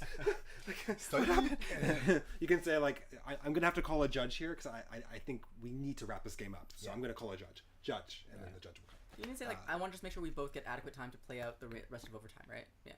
Yeah. So there's ways of doing it that I think don't feel quite as bad. So don't be afraid. Yeah. Cool. Call a judge. Yeah. We could talk about rules forever, but I think these are the main ones. I think this is good for intermediate. There's a lot here. Like there's a lot of different topics. I feel like we just kind of really are touching the surface. Yeah. But I think what's nice is with each of these things, I think it's good to get into the mindset of just thinking about what you want to work on and realizing what you do well and what you don't do well. I think as TCGs move like and get more and more competitive, we just saw like Pokemon Worlds looked amazing. It's becoming like a real esport. Oh yeah. And I think TCGs are moving in that direction. And so I think it's time to start thinking a little bit more like athletes or like sports athletes actually think about these things where you've got your skill set, right? It's like a video game. You're like an S tier in some things, you're like a D tier in other things. And you can level them up. And so by just having these things on your radar, you can start to think, okay, I want to get better at 2K chalking. I want to get better at hand rates. I want to get better at calling judge. And just by having that intention, you will start to get better at it. Just pick a thing. Just pick a thing from this. Like we'll make a list in our description later, but like pick a thing. Do that for like one local. Yeah. Pick a thing. Great advice. Yeah. Even if that means like, for the slow play one, that's hard to practice. Yeah, So, like, do you gotta play slow so that way it forces it overtime? Now you're like, I need you to take game actions. Like, no, don't do that. That's Yeah, but what is fun is it will come up from time to time. Like you'll have somebody who's just taking too long, even at your locals, and it's actually a good opportunity at your locals if you could do it nicely. Don't burn the relationship with the person you see every week, but there is a way of doing it where it's like I think I need to take my turn, or they're not going to feel bad, and so you can practice that. All of it, you can practice anything. Yeah. Nice. But yeah, I guess that is, unless there's any other thoughts, you guys? No, that's intermediate tips for regionals for now, and I honestly feel like intermediate has so much room that we could do intermediate part 2 and then advanced part 1 and advanced part 2, even beginner. But there's like so much more we also always want to offer you guys. So like obviously, if you have any questions about anything about regional that you feel weird about, feel free to tweet at me or at Patrick. Like you can check our socials there on the video. But yeah, if you have any questions, like we're more than happy to answer. But hope you guys liked the video, and if you liked it, then like it. If you subscribed it, you subscribe. If you super liked it, you can subscribe. Sounds accurate. And if you just want to hear more of us, feel free to tune into our next video, or just ask us on Twitter all sorts of your questions about anything. Or if we missed anything asterisk. too. Yeah, if we missed anything at any level, beginner, intermediate, or if you have any advanced tips that you can think of, we'd like your input too.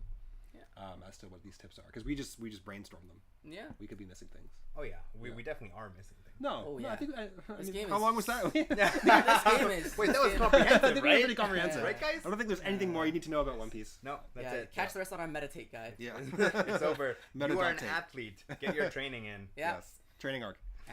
Bye guys. Catch you guys next week. Take care.